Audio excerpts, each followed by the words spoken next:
My name is Dustin Kelly, but everybody calls me DJ.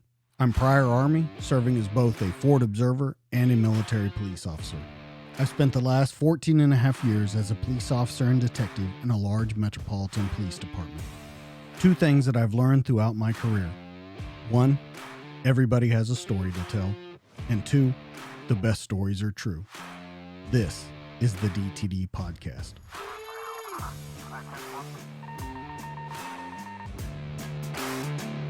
Hey guys, welcome back to the DTD Podcast. Stay tuned because it's part 2 of our conversation that we have with Rick Lamb.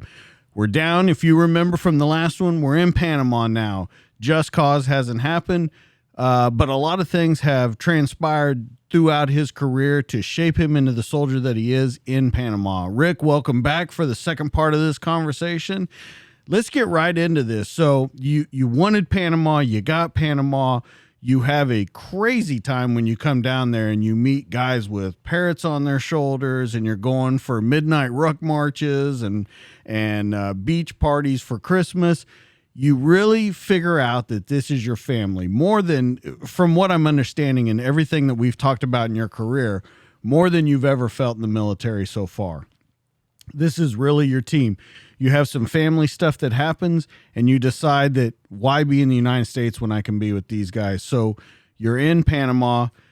Are tensions starting to mount because we're talking about the 80s going in, I guess you would call 86 late 80s. We're starting to kind of get the narcotics trade that's going back and forth. That stuff is kicking up. Are you seeing a difference in the Panama from when you got there till where you're at right now, or is it still kind of the same? Yeah, and the people were always great. Person to person, people to people, we got along great. But in the back, I mean, they were like dictatorships often do. I mean, they'll start dividing the people into the haves and the have-nots, and you had the dignity battalions that they were going to make sure that the Americans leave, even though nobody said we weren't leaving. And so you had the dignity battalions there, and they were basically just the guys who go around and thump up. But Noriega had it was time for him to go, and so there was a coup that happened, and the officer that had the coup, grabbed Noriega and threw him in a little office building, and an office with a phone in it, and the he picks up the phone and he calls the guys at Fort Cimarron, and that battalion moves, and then they take over the coup plotter. And we had a chance right then to step in, but I think as they were looking at, you got Noriega, and then you got the guy that just did the coup, and they're one and the same. They're two. Both of them are knuckleheads, and maybe somebody we don't want to back. So they just decided to, and so we got called out for that, and just so they would have the ability to, if we were going to step in, then we would be the guys that stepped in. And but they drew us back, and I want to say that was like in October. So things were we had already started looking at the Panamanian Defense Forces were starting to get heavy-handed. I mean, they had checkpoints. In fact, my wife was in college at the time, so she would go from Fort Davis on the Atlantic side over to the Panama Canal School there, the Pan Canal College, which was a two-year college, and they started armoring up so everybody had to go on a bus. You couldn't take your privately owned vehicles anymore, and they would do convoys. So they'd have MP vehicles front and rear, and so things like that were deteriorating. You started seeing sandbags going up around so you knew it was close, and some of it was posturing, some of it wasn't. But I think they actually there was a Navy kid that got shot and killed at one of the roadblocks, and that's when President Bush said, "No, this is it. He's going down." And we had already done a lot of the target folders, based on who we thought would fight, who wouldn't fight, and so we everybody had their targets on game night, and ours were we were supposed to actually secure the president and the vice presidents of Panama, and we were going to fly over to their houses. We'd already done the work up on their houses, we're going to grab them and then take them to the embassy right as the war started. And but then the State Department got a great idea, which they said, hey, we'll just call them up the night before and invite them to a dinner. And then once they're at them and their families are at the embassy for dinner, we'll just lock them down and say, hey, we're coming in tomorrow. And so we lost our initial infill mission, but we were sitting there on the tarmac, and then it just kept coming. So we started taking down radio exchanges, phone exchanges, all the you're taking down the command and control. And we had just come back from a TV station, knocking it off the air so that they wouldn't have the ability to communicate. And we came back into the hangar at Albrook, and one of the kids turned on Brad Smith, I think, turned on a transistor radio, and he spoke fluent Spanish, and he's going through the channels to see what else is up, and bam, all of a sudden he hears Noriega speaking, and Noriega's saying, grab kitchen knives and fight him in the streets, and don't give up. And so somebody said, hey, what is the radio call sign that you're listening to? So he looks at it. They go over to the phone book, and they leaf through the phone book, and we find out that that particular radio station was just like 2 blocks away down on Balboa. So we get on the aircraft, and we fast rope onto the top of this building because we think Noriega's broadcasting from the inside. And so we have the fast ropes. You're just sliding down the ropes, and you get up on the top. So we're gonna disable the antenna, and then we go over to the door that's going to get us inside, and it's one of those 1 hour doors. I mean, they call it a 1 hour door because you can beat on it with a sledgehammer for about an hour before, and a crowbar before you can get it open. And so we were in a conundrum. They're like, well, we can't blow the box here on the antenna and knock the radio off the air and open this door at the same time. We don't have enough explosives. So we started. Same guy. Remember Tony Lane, the freaking midnight ruck guy? We're looking over the side of the building, and it's like 17 stories.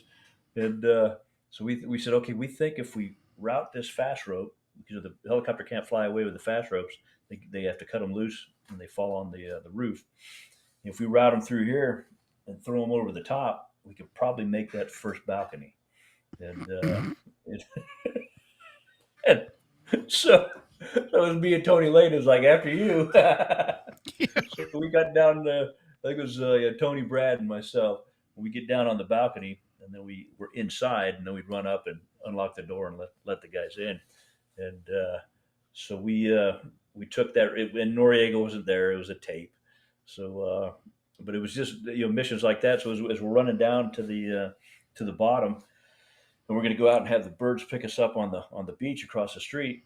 There's a guy at the front door with a gun, and he's the guard of the building, and he's I'm supposed to guard this building, and we're like, we just took the building, we need to get out of here, and he wasn't letting us out. And so I think one of the guys had to shoot him in the leg, and then the medic treats him, and the whole time he's talking to him in Spanish, like, why didn't you just drop the gun and let us go? And he said, but this is my job. So we found the one dude that took his job seriously. And then so we get back to Albrook, and we get a call from the Rangers. And the Rangers had just jumped into Panama up north, at Rio Hato, rather. And they want to know if we know anybody in the Panama where there was like the military zone. And a couple of the guys did. They said, yeah, we used to jump. And this is where, you don't have this relationship unless you live there. He said, yeah, they had a parachute team. We had a parachute team. And we used to compete with them against the Noriega Cup. They said, well, do you think they're going to fight? And they're like, no, they don't want to fight. And well, let's call them. And so they ended up calling the guys and saying, hey, man, what's up? And they're like, man, we don't want anything of this. And so basically they negotiated on the telephone. Get your guys, have a formation, have all your weapons locked in the arms room, have a list of all the weapons, have the keys to the arms room, have a list of all your sensitive items. We want to know who's here and who's not, and we will come and process you. We being the SF guys. And so we linked up with the Rangers, and we said, hey, we think this is going to work. And they're like, Man, I don't know. Because they do raids and recons, right? Right. And They so don't we just trust want to anybody. no, exactly. We won't hit this place.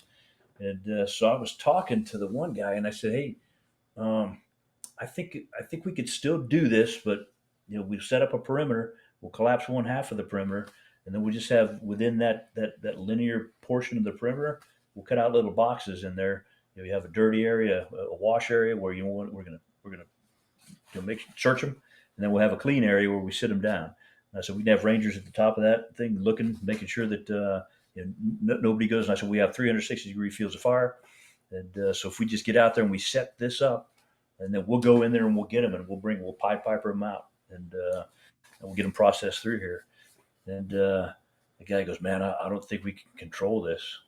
And then out of the shadows steps the commander who I had served with in First Battalion, and they said, Rick will control it. You just said so. So I got to take tactical control of that Ranger company, and unless the shit started. Well, and then the that's old man said, "Then you hit the ground, and we'll take care of business from there." well, that's what I was about to say. You're getting volunteered for a lot of shit today. This was so we actually rehearsed it, and we did it right. We rehearsed it. We task organized. We broke down into groups, and we ran it about 3 different times.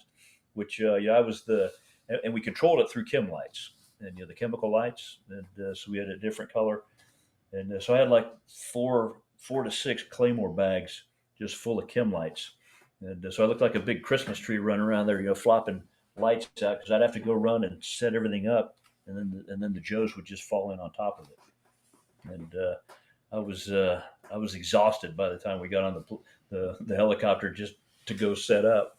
But it turned out well. We took like 188 prisoners, I think, all during the hours of darkness, and only at one point did they started to figure it out because they would only see the A team, and the A team would come because they were all on the soccer court. So the A team would come, would take a group out, and then the A team would come back, take another group out, and they only saw the 8 or 10 guys that were, and so and everybody there spoke Spanish. So they started talking about. I think we can take these guys. Why are we? It's the same 8 dudes. Why are we surrendering to these 8 guys? We got 100. We got 200 people here, and so that's when we called up the AC-130, which was droning overhead, and had him light up the area with that big old you know, 10,000 candle watt freaking xenon searchlight, and then you can see that. Oh my God, there's rangers out here. There's there's all kinds of stuff out here. There's little birds running around, and so they went docile right back. But that was the only time that we thought we might get in trouble. I think you should have just told him, look, we shot a security guard in the leg today for talking just like you guys are right now. So unless you want to be a bunch of limping bastards, do what we say and get over here. So not a shot's fired. And that seems to be, that combat in Panama happened so quickly. Everything happened in place. And I kind of talked to Stu about this, and I want to ask you kind of the same thing. Why do you think that fell so quickly? Was it the planning? Was it the units that they used? Was it the personnel that they used? Because when you look at it, when we talked about Eagle Claw, how much trouble they had with getting everything done.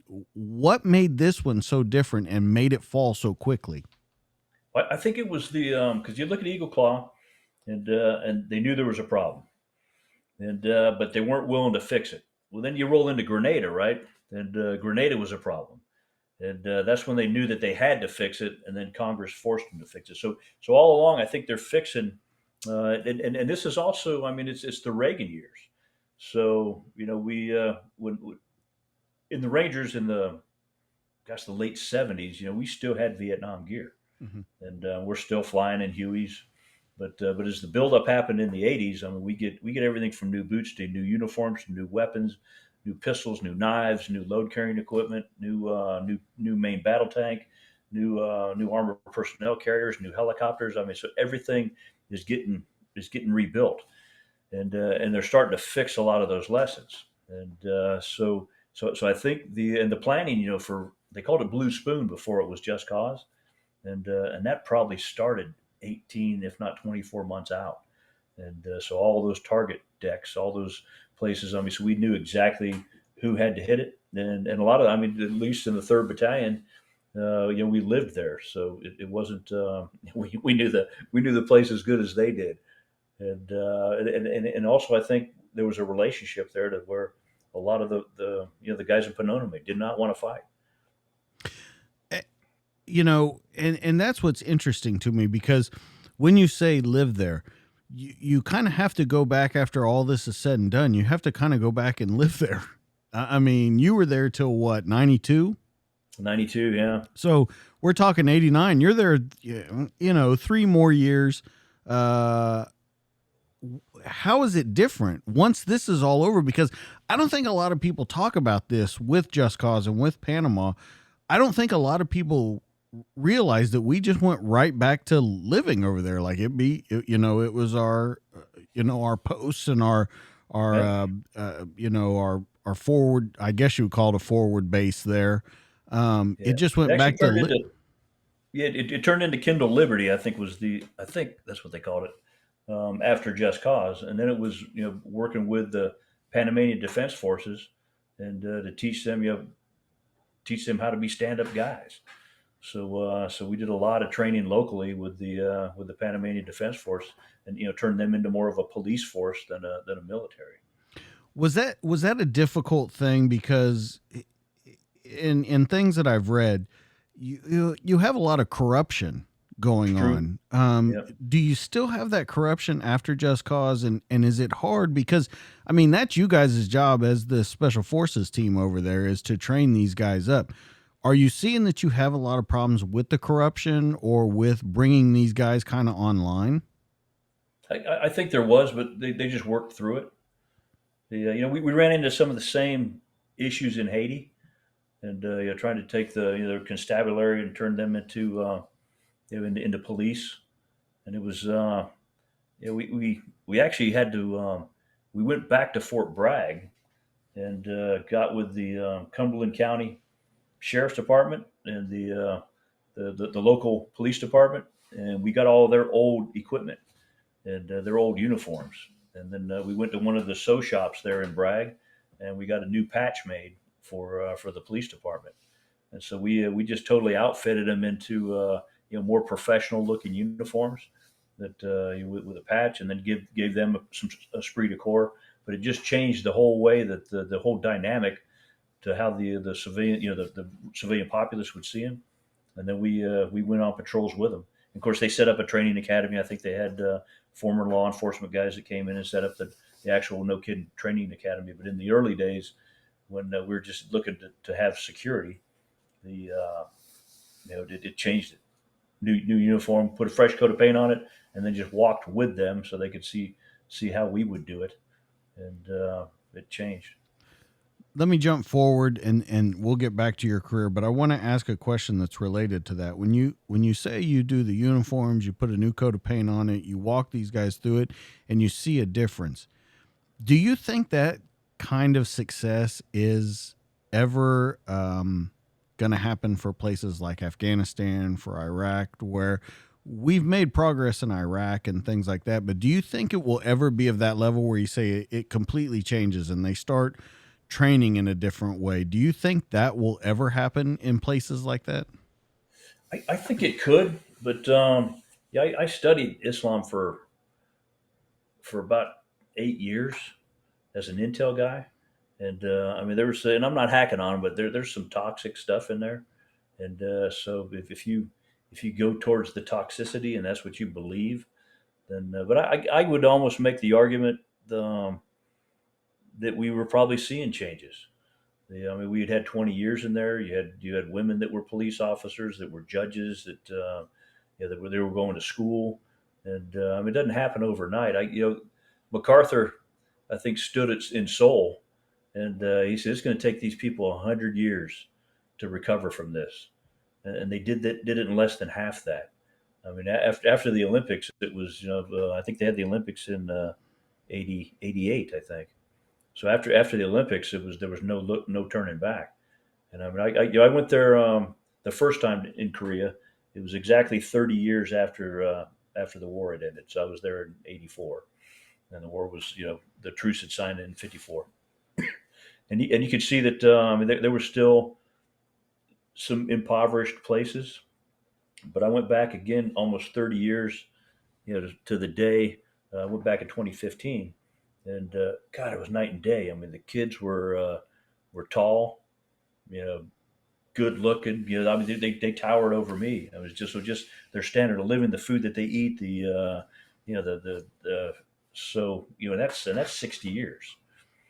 Well, so how do you explain the dichotomy over there? Because you're talking about South Korea, of course, Yeah. but you go right across the line into North Korea, and it's locked down, and it's a I don't want to say a prehistoric way of living, but it's definitely, other than to the elite and the ruling class, it's not a great place. No, true. And even the last kid, when I was over there in 2015, they had a defector come across, and I mean, full of tapeworms, and he was one of the supposedly well fed, protected military class that worked there within the truce village, and I mean, that kid was malnourished and had big old tapeworms and stuff crawling in his intestines.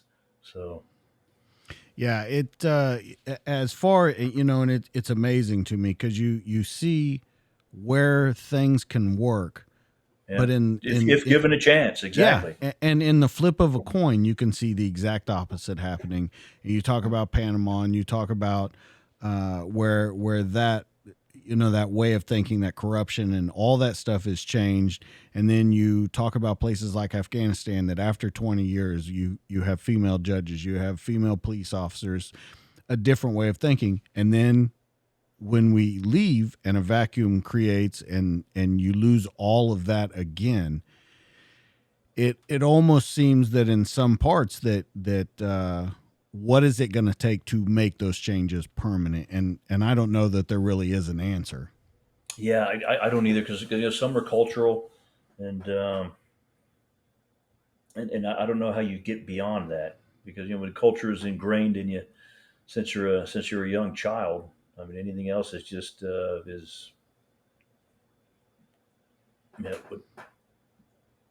can't think of the word anathema. It's not going to compute.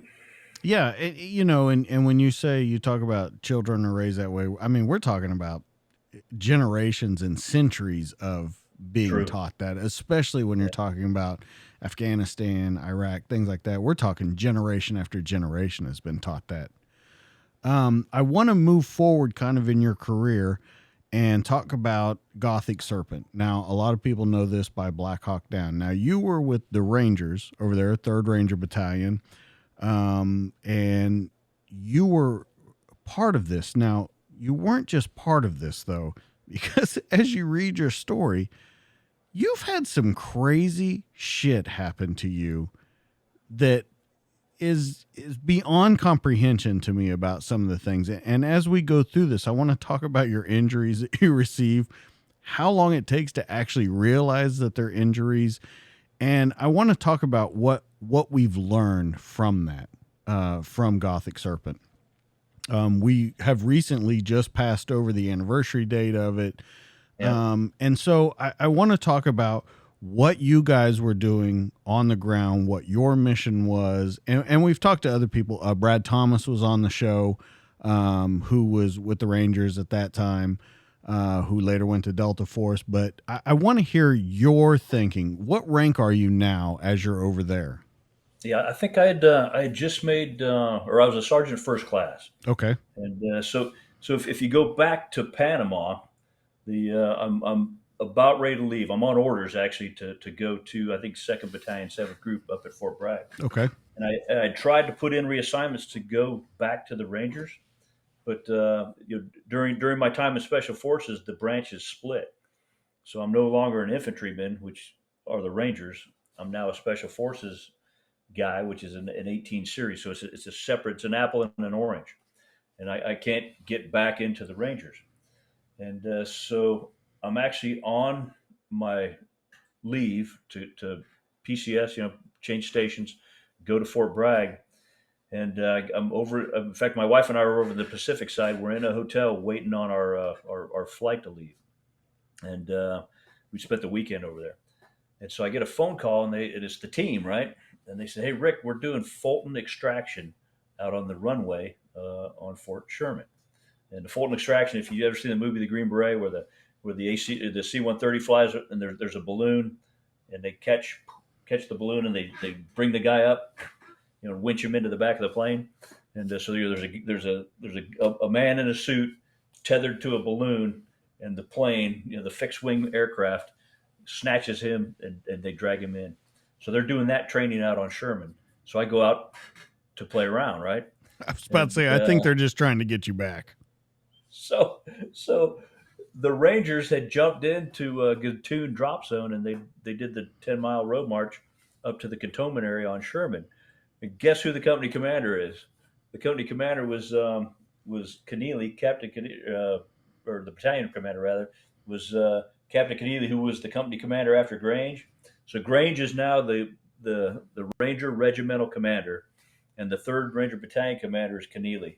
And Grange had jumped in with Keneally and went to Panama with him. So both my 2 previous company commanders in the Rangers are standing there on the airfield, and they asked the question, "Why haven't you come back to regiment?" And I said, "Well, they won't let me." And so then Colonel Grange says, "What are you doing now?" I said, "I'm getting ready to sign into the 2nd Battalion at Bragg next week." And he goes, "How much leave do you have?" I said, "I got about a month." And he goes, "Don't sign in." He said, "If you sign in, they got you." So I will come through Fort Bragg in about 10 days, and you and I will go see General Downing. And I said, "Sir, I'm an E7. If I go in to see General Downing, they will cut my nuts off." And he goes, "Okay, we'll go. Well, then we'll go see General Potter at SF Command." And the whole thing behind this running that I didn't know about was that General Downing had seen the Rangers and the Special Forces start to split. And he liked what a Ranger brought to Special Forces, and he liked what the Special Forces brought back to the Rangers. And he missed that cross-pollination.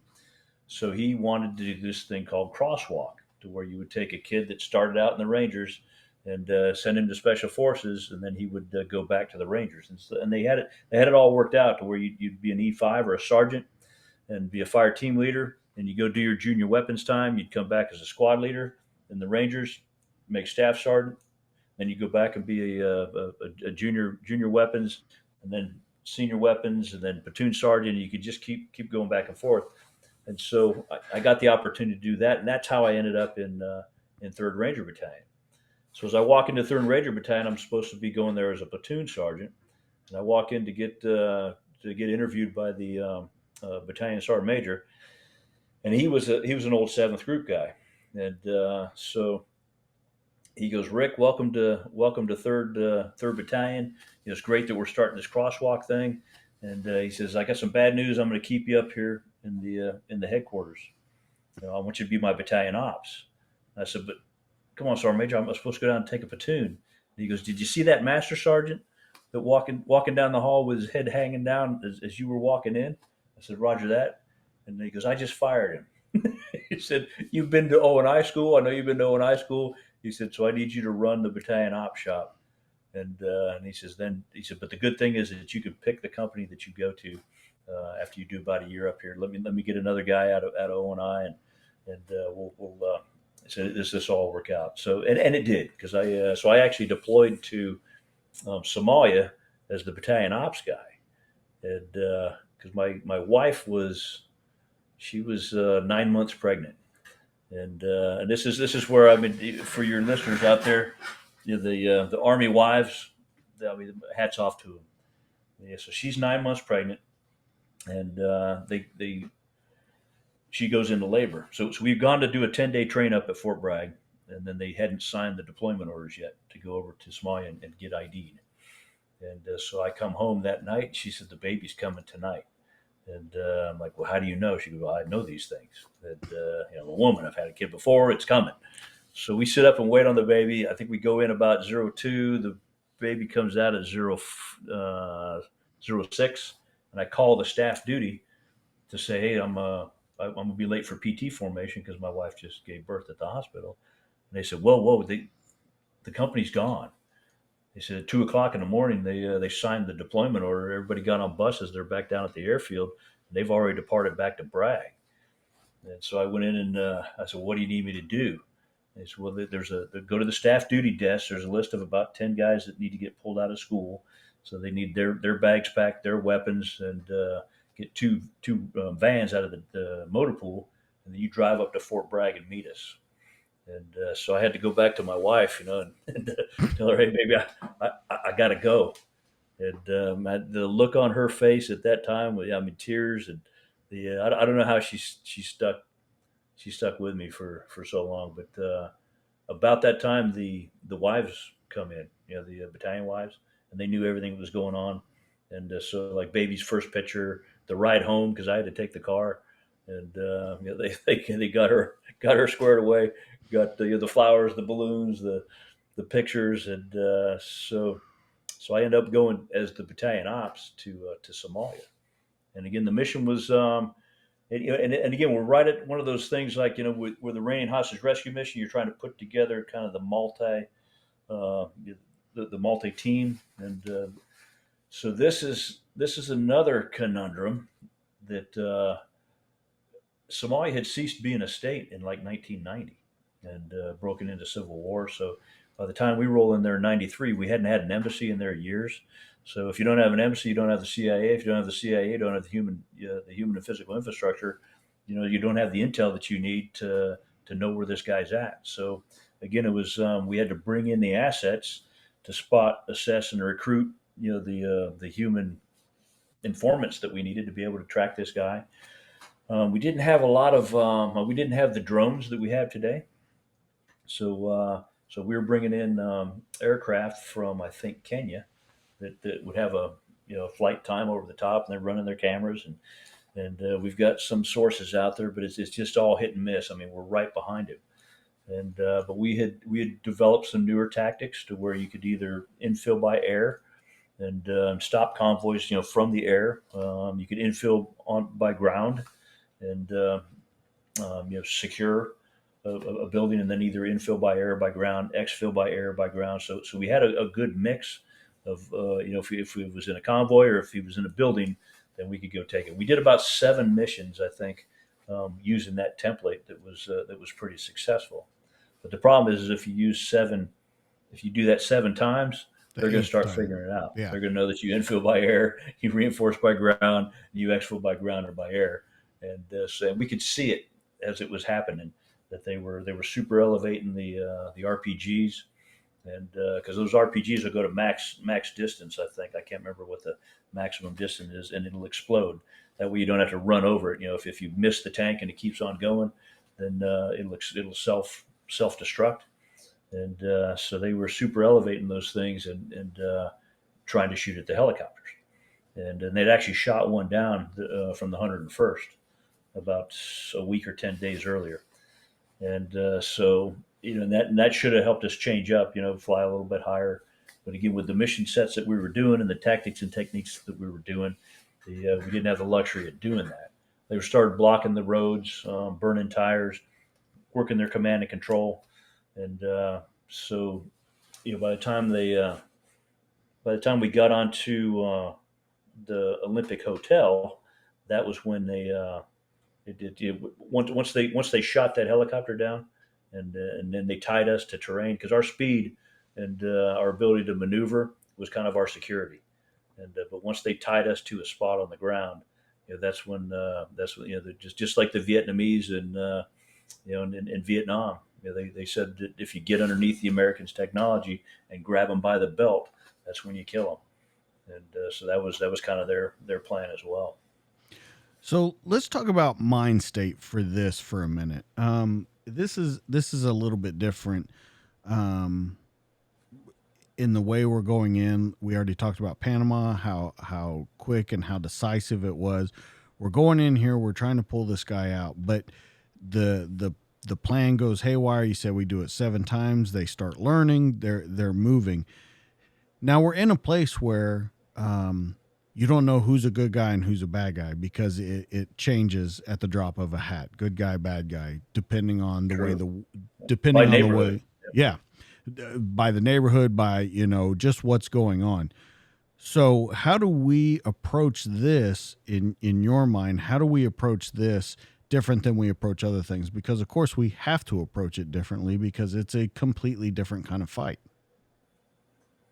Yeah, and again, and you bring up a good point too, because collateral damage. I mean, what is collateral damage in a place that has no electricity, that has no running water, that where the buildings are falling apart? I mean, so a lot of times it just doesn't compute, doesn't make sense. And with the rules of engagement, and you'll hear some of the stories of the kids that where they had to shoot kids.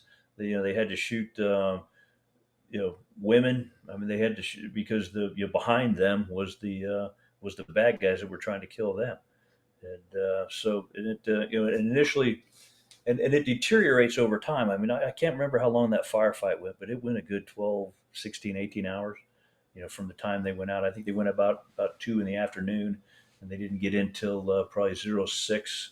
So when they actually hit the stadium the following morning, and so it gets to the point where you're almost wishing that somebody would shoot you because the gear gets heavy at that point. The prickly heat, a lot of the guys had been wounded, from shrapnel, and you're almost like a zombie at that point.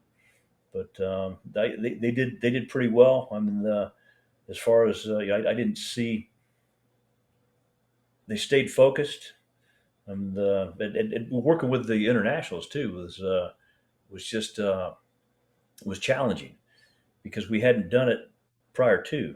So we had to get the Pakistanis who had the armored vehicles, and then or no, I'm sorry, the Pakistanis had the tanks. They had these old M48 tanks, and then the Malaysians had the armored vehicles.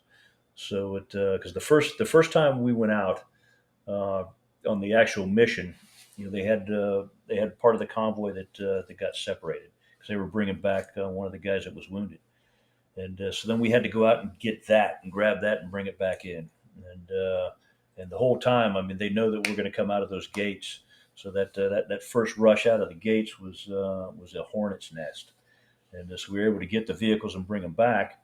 But the second time we tried to rush that gate, we got soundly repulsed. So and the same thing with the 10th Mountain, who's coming down from the north. And that was another issue too, is that we didn't do a lot of work. It was so secretive, and it was done in secrecy, so that we didn't have a chance to work with the 10th Mountain or the 101st. The guys that were RQRF, we didn't have a chance to work with any of the international partners, and so they're playing pickup ball, and a lot of that stuff we just put together. We decided, okay, we're at the airfield. It's tied next to the port, so we'll go down to the port, and then we'll come out the gate of the port, and we'll attack it from that direction. But that was where we had to actually then sit down, retask, organize, get into Malaysian armored vehicles, get into the Paki tanks. At that point, I had there were so many people that were wounded from the initial fray. So we sent out about 3 different convoys, I think, that night.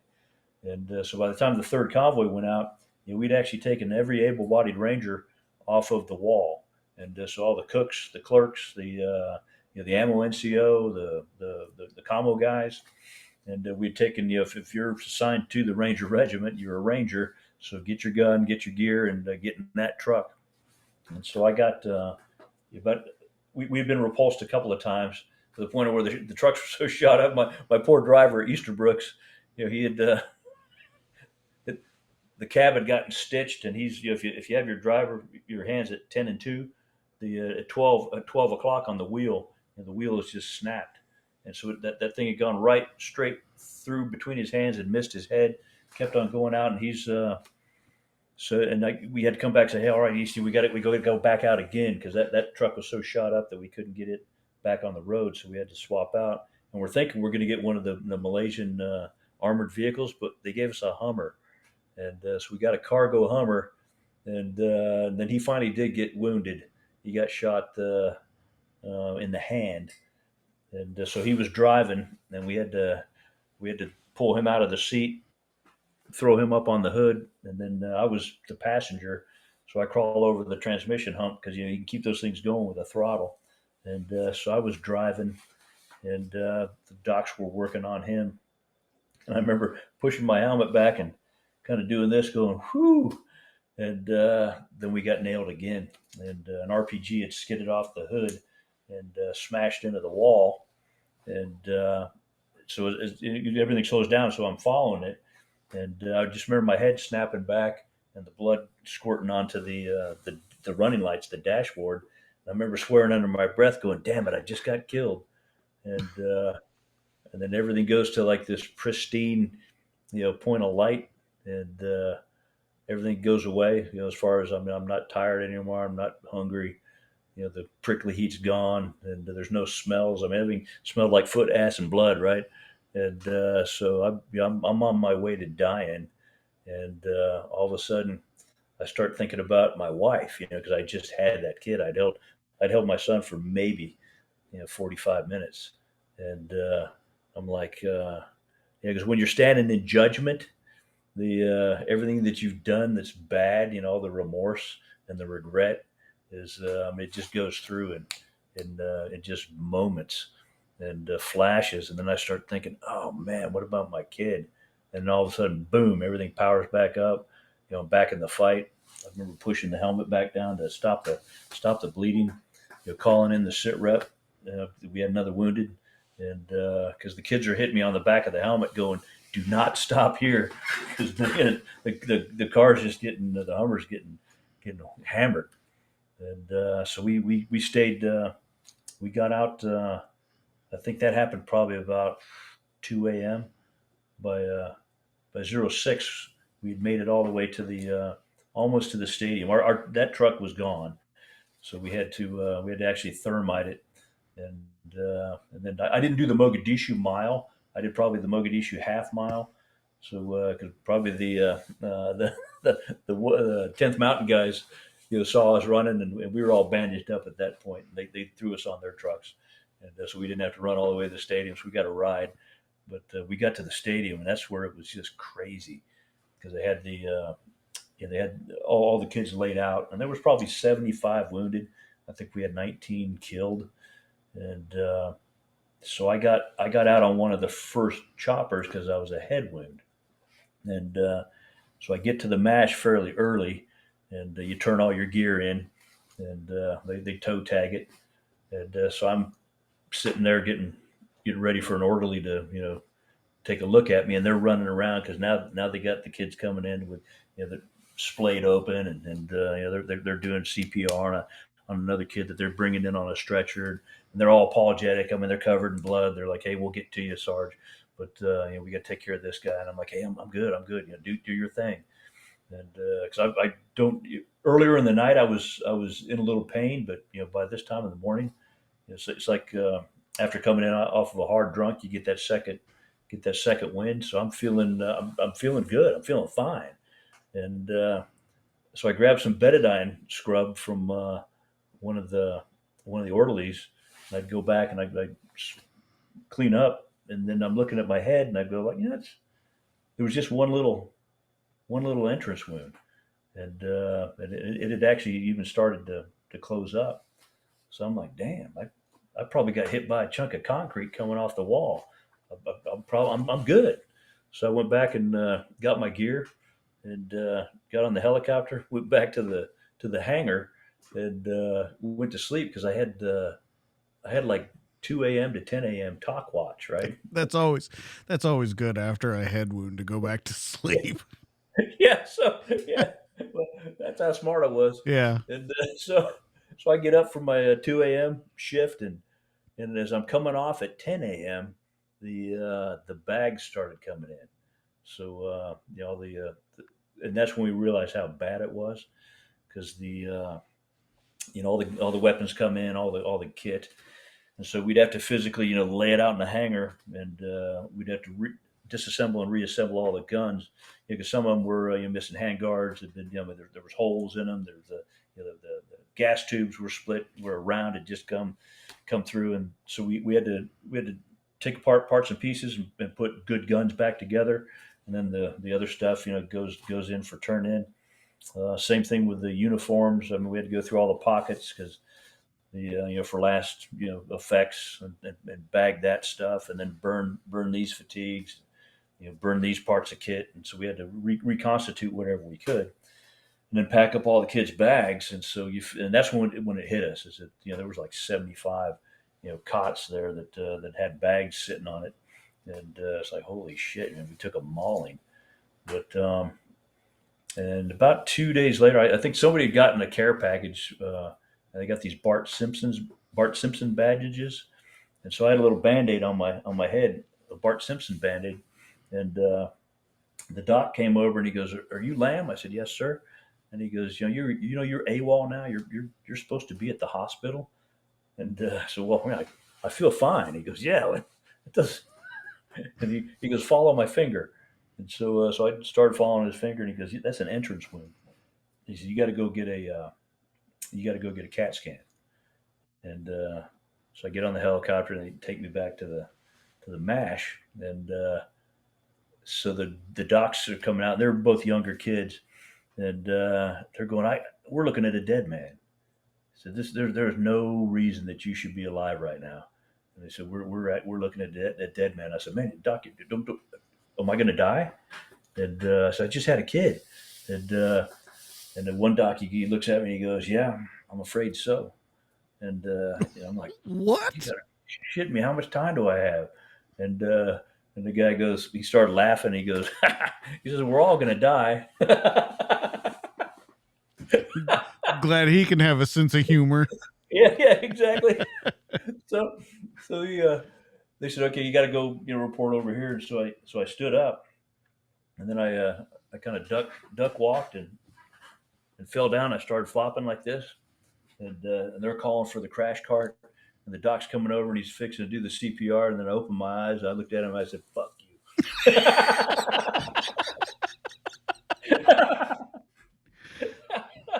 If I could say that on the podcast. No, absolutely. So, so they're like, I think this is like the 6th. So that night, they had mortared the camp, and so I'm laying there in my bunk. I'm going to go on the aircraft the next morning to launch school, and they said, "Hey, your sergeant major's here." And I said, "No, he wasn't wounded." And they said, "No, the mortar round just hit the camp. And the sergeant major's here." So then in comes Jesse Lay, and he's butt ass naked, covered in blood, because he was near where the mortar had hit, but most of the explosion went into Matt Ryerson, who was killed, and so he's wearing a lot of mat on him, and they're trying to find out, where if he's bleeding, and he had some shrapnel in his neck, and he wouldn't let him use any Novocaine or anything, and so they were pulling the shrapnel out of his neck, and you could hear the on the forceps, those kind of teeth, you could hear it kind of scraping on that, and then they ting ting ting ting, drop it in the. And so they cleaned him up, and he goes, "I'm going back to the hangar," but he didn't have any clothes, and so he looks at me and he goes, "Lamb, go get your uniform." And so I bring back my uniform, I give it to him, and he was an older guy at the time, sergeant major, right? So he couldn't get the pants on, but he could get the jacket on. So he grabbed the first orderly he saw, and he goes, "Give me your pants."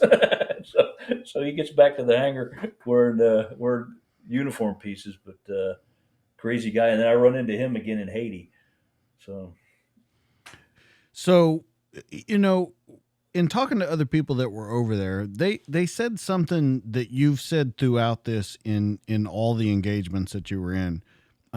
They talked about radios again and said that not everyone had a radio, and communication was very poor between the units and stuff, that it was hard. And then when you talk about bringing the Pakistanis in, and there was a language barrier, and you're doing all these things.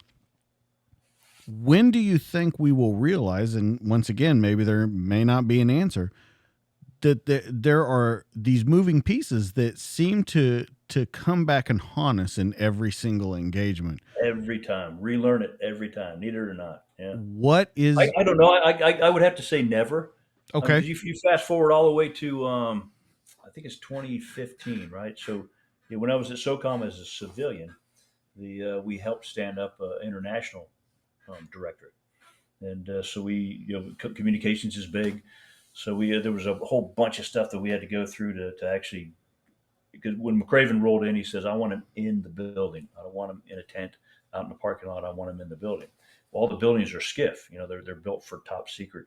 Um, so we actually had to sit down with the because at first when I asked the question, because I got pinned to do it, and because I was a DIA guy at the time, and so when I asked the security peeps, they said, "No, we can't do it." So then I go to DIA, and I said, they said, "No, you can't do it." And I said, "Well, what tells us that we can't do it? I mean, I know I trust you. You're professional." And they said, "Well, this intelligence community directive and this." So I had to get all that stuff and lay it out on a big table and study it.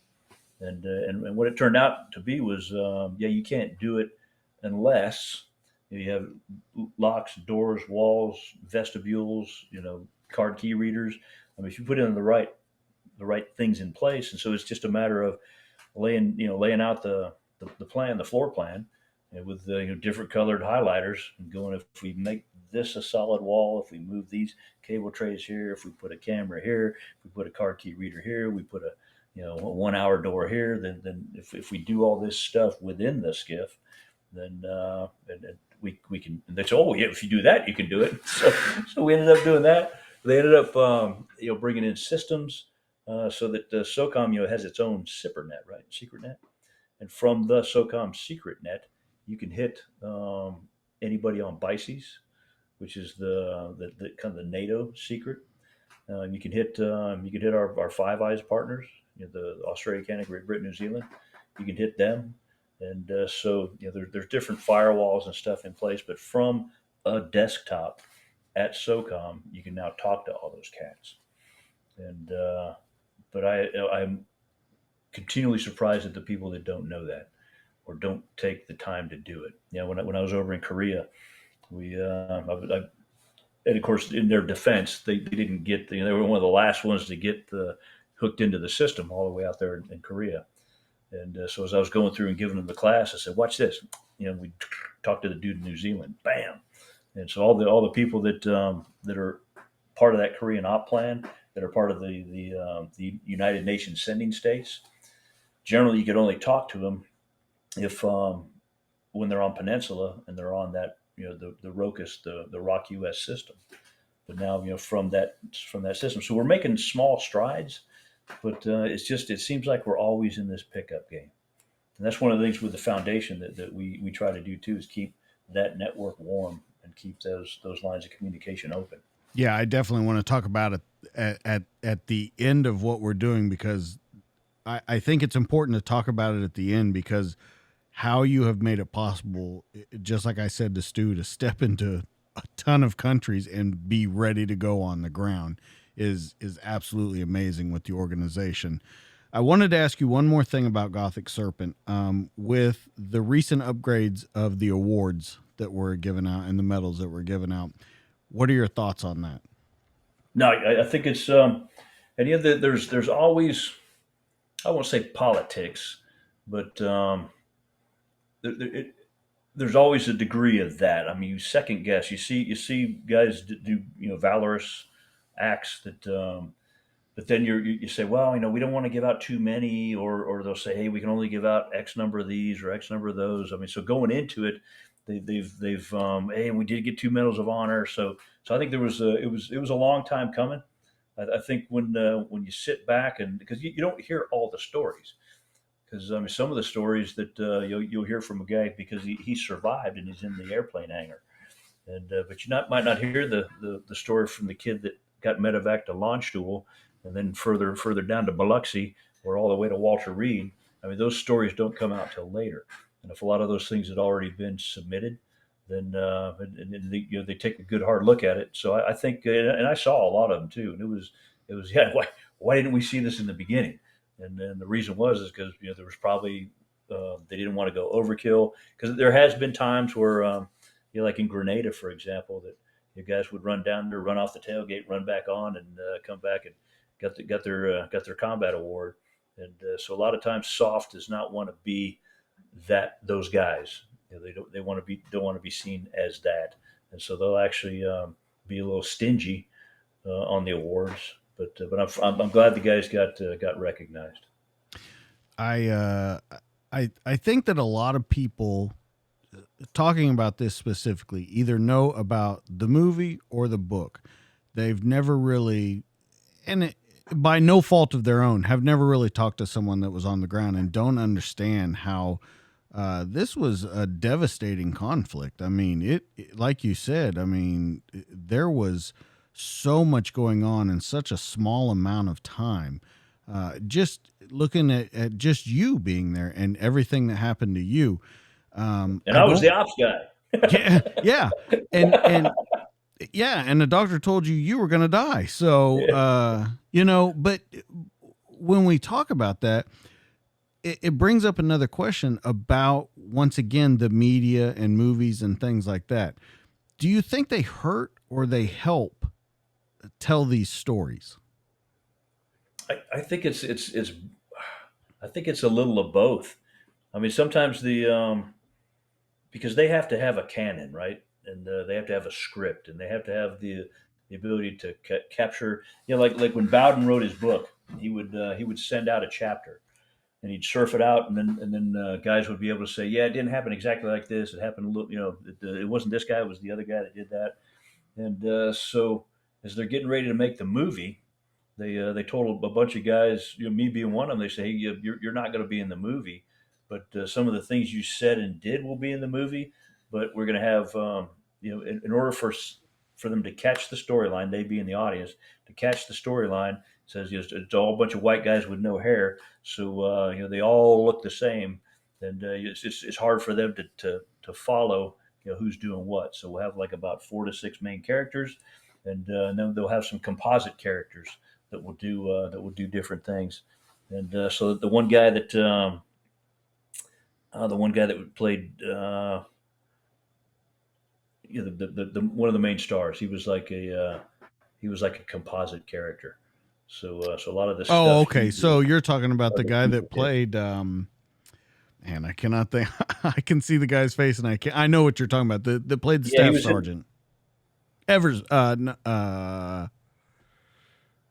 I'm trying to think who that was. I cannot remember.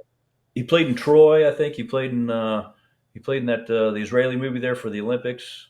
Oh, you're talking about the guy that played Hoot. Hoot, yeah. So Carl Urban.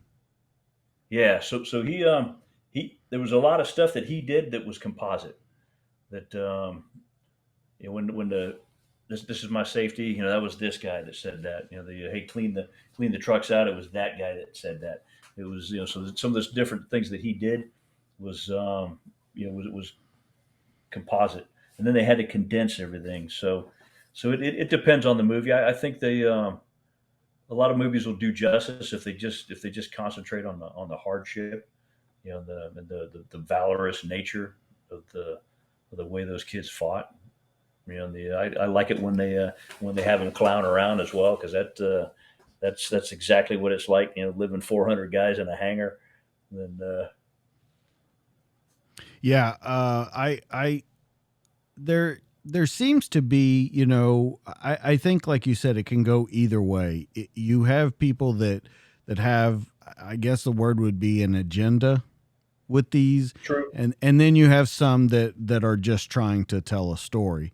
And it goes back and forth, a lot of people, because like you talked about when you were talking about Vietnam and you were talking about the heroin and different things like that. A lot of those movies from that era that talk about it, when you talk about Platoon, especially like Platoon, where they talk about every time they went back into the rear, they were smoking dope and all that kind of stuff.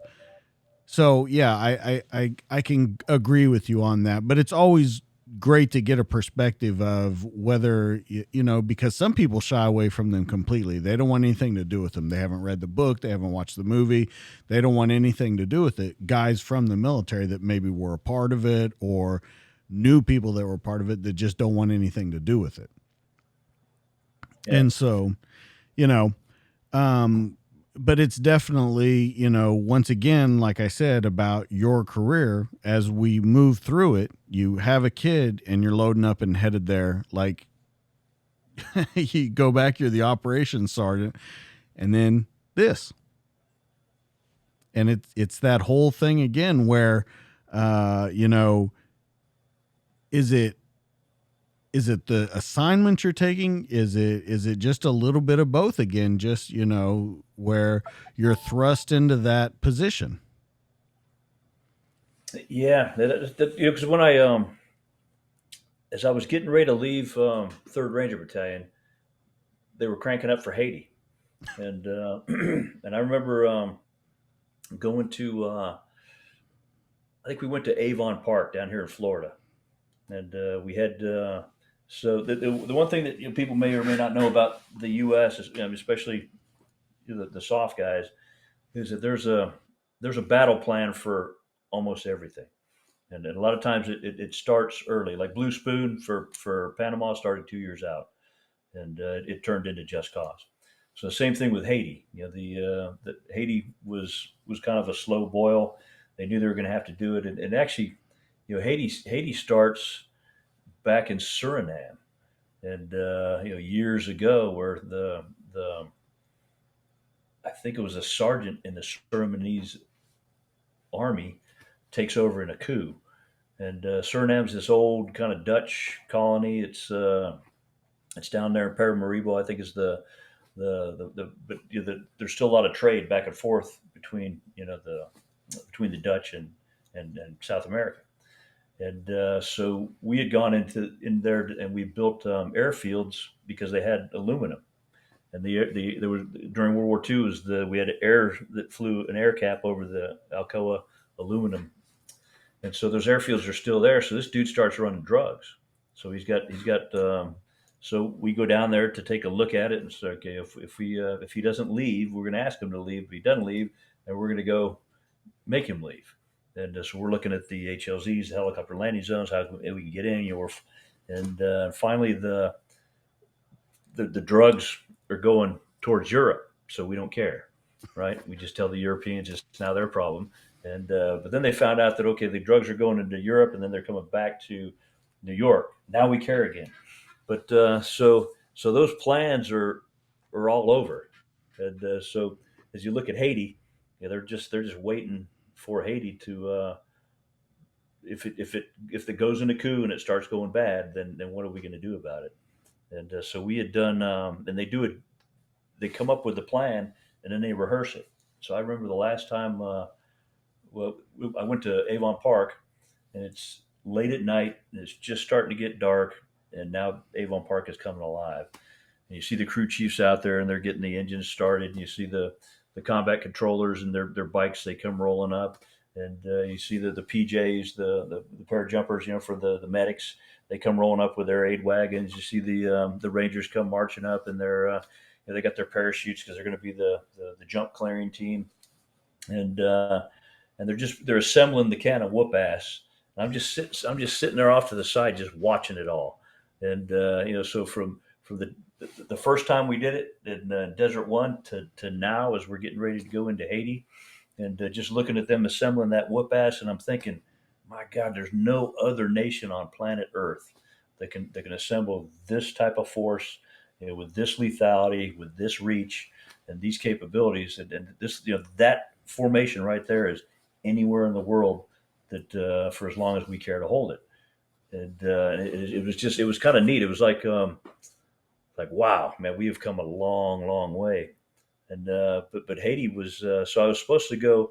I was actually on orders to go to third group, and but they suspended my order so that I could do the Haiti thing. But then we had just finished our last jump master personnel inspection, you know, where all the Rangers are rigged, and you go through the inspection to make sure, all right, you're good, sit down, and you know, next stop Haiti, and the engines are turning. It's all, you know, the plane's closed up, and then all of a sudden we stop taxiing, the engine shut down, the ramp drops, and they're like, hey, we're on like a 48-hour hold because they're doing negotiating, and so they're going to negotiate for the dude to take the money and run to France or run to Spain, I think it was. And so right at that moment, they came to me and said, "Hey, Rick, man, we can't hold you here any longer. You gotta go to third group." And so I PCS to third group. We drive in. Wait a minute. I want to make sure I got this right. You're on a plane and they tell you, you know what, we're on a hold for 48 hours. We can't hold you for those 2 days. You got to get out of here. Oh no! And So they'd already called the mission. So we're on a 48-hour hold, and then once you start re-rigging the parachutes, right. turn it back into the riggers, you're not going anywhere. And so at that point, the 48 hours turned into, hey, they're going to negotiate. It'll probably be a soft landing, or it's not a forced entry anymore. Right. We're just going to walk in it. So yeah, so within that probably 3 to 5 days, because I should have left, but they were keeping me around to let me get my jump on. All right. And so we just pack up. We go to Bragg. We drive to Bragg, and so I get there, and third group's already gone, and they're down in Haiti. And so I drop Mama off at our new house and go to Haiti. You were getting there one way or the other. Exactly. Anything. By that time, the baby's almost 2, right? So right. Yeah. he's Well, busy. There's nothing I can do. right. That I guess you're on a little better footing with that one.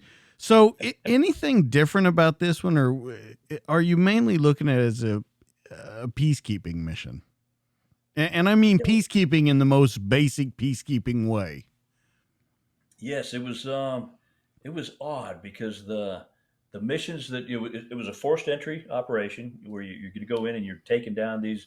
I mean, you're going to bomb the place, and then you're going to take down take into custody anybody that's still living. And but now we got requested to come in, so we're sniffing each other out because these are guys that we would have probably killed 2 weeks earlier, but now we're not. They know that, and plus the people hate them. And we would have formations out. We took over a little concern, and no electricity, no running water, no toilets, and so we would have formation every day to see, just make sure we had everybody, and we would stand them in formation, and then all the people would come out, the Haitians, the population, they'd stand there and they'd look, and we asked them, what are you guys looking at? And they said, we thought you were lining them up to shoot them, and we wanted to see you shoot them. And that's when we knew we had issues with some image issues, right? Because they have some good people there that wanted to do right. And so we went to the mayor, and we said, "Do you have a copy of the Constitution that we can borrow?" And because we wanted to translate it from Haitian Creole to English. And so we sat down and we translated the Haitian Constitution, and we figured out how their government was supposed to run. And they would have elected officials that were kind of out in the hinterlands, and they would take the grievances, in their local meetings, and then they'd bring that together we were down in Lakai, our district, and so they bring it there, and but they would just argue. They couldn't get anything done. So we went on the road, and we actually taught, class. And this is who you are. You ran because you wanted to make a difference, and this is what you need to do. And so we teach them how to run an agenda, how to do Robert's Rules of Orders, how to we're only going to focus on 3 things. These are the 5 problems that we see. So if they fall within these, if these 3 things fall within these five problems, then and generally it was just Maslow's hierarchy of needs kind of thing. It was everybody needs that food, safety, and shelter. Well, and there was there's a story to that too. Because when we first rolled in, and we're in the butt sniffing phase, and they were telling us, we rang the phone and said, "Hey, what are we supposed to do?" And they're like, "Foster democracy." Oh, And we're like, "Okay, foster democracy." And then what do you say? What they say? They said foster democracy.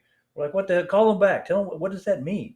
And so one of the kids, one of my guys, young sergeant E5, because third group was young in those days. They had just stood them up, so they had a lot of kids that had just come out of the Q course, and so one of them was my medic, and he had been a truck mechanic prior to going to selection assessment, and now he's a medic, and which that plays into the story later. But so Pias goes, he goes, "Sergeant, it's not that tough." He goes, it's just this Maslow's hierarchy of needs thing. And we're all like, rah, rah? Talking like Scooby Doo, rah, rah? What are you trying to tell us here? So he goes, yeah. He says, right now they're scared. He said, so we got to provide security for them. Once we provide security, he said, then they're going to realize, damn, it's raining. I need to fix my roof. And he said, they need some kind of shelter. And then he's going to say, then they're going to get hungry because the markets aren't open, and we got to. And he said, so we just got to start doing that. And so once we figured that out, that's when we went to the mayor, got the Constitution, laid that out, and started actually teaching how to run their government.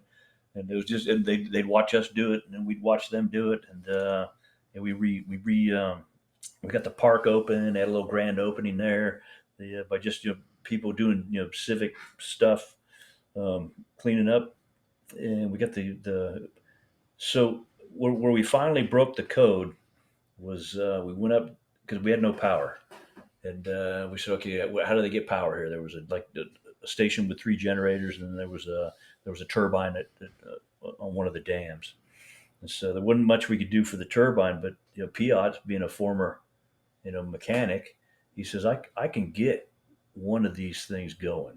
He says if I get parts from these other 2, he says I know I can get this third one going.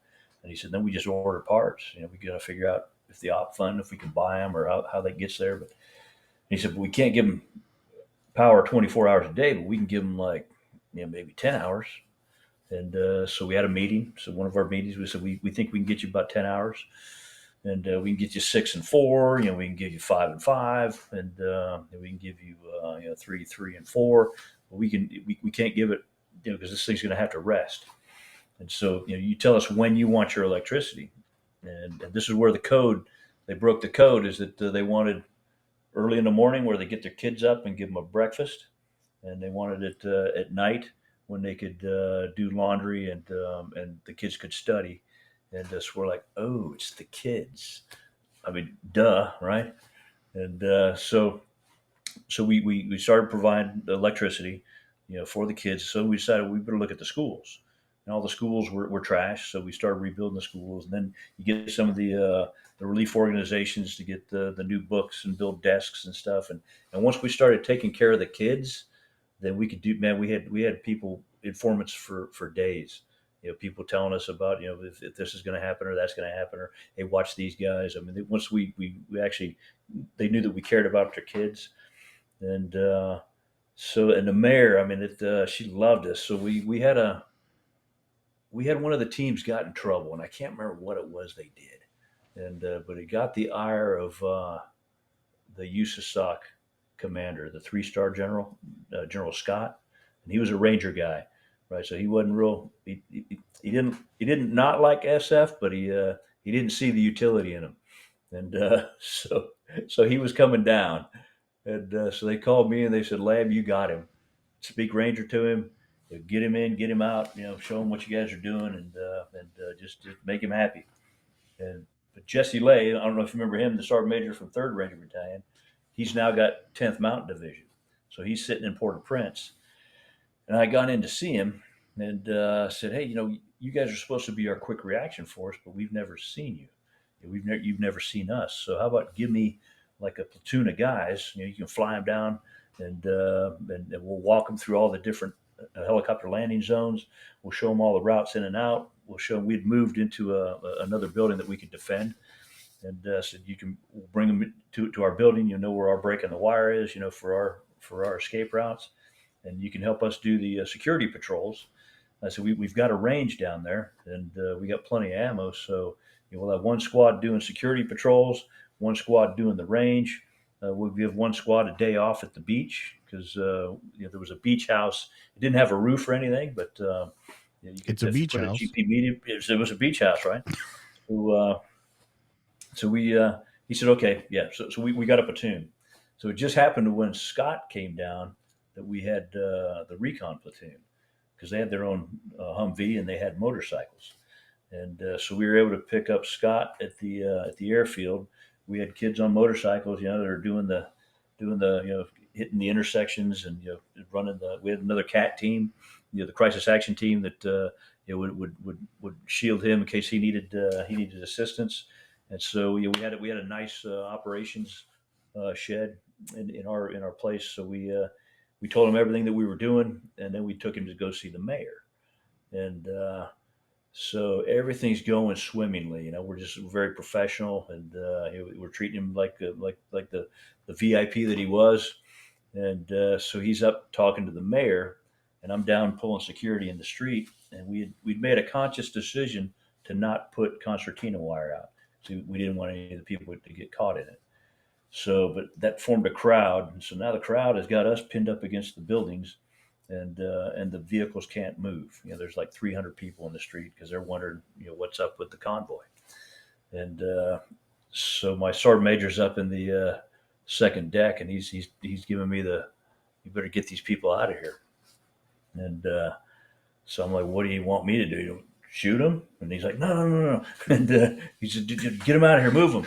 And so the only thing I could think of was to hop up on the hood of the Humvee and ask the crowd, because my Haitian speaker was up with the mayor, and so I didn't have anybody that spoke either French or Creole down with me. But I was in 7th Group in Panama, so I knew a little bit of Spanish.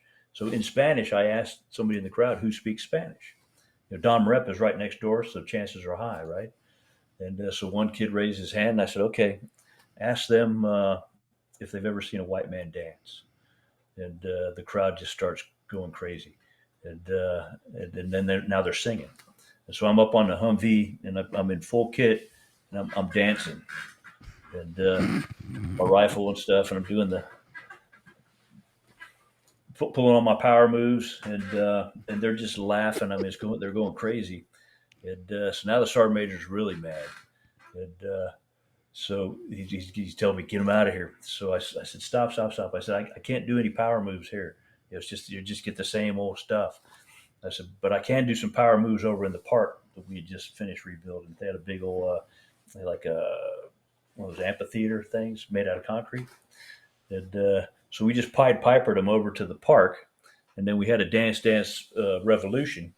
And so I was up dancing on a table, and then some kid came up, and he took the hand off from me.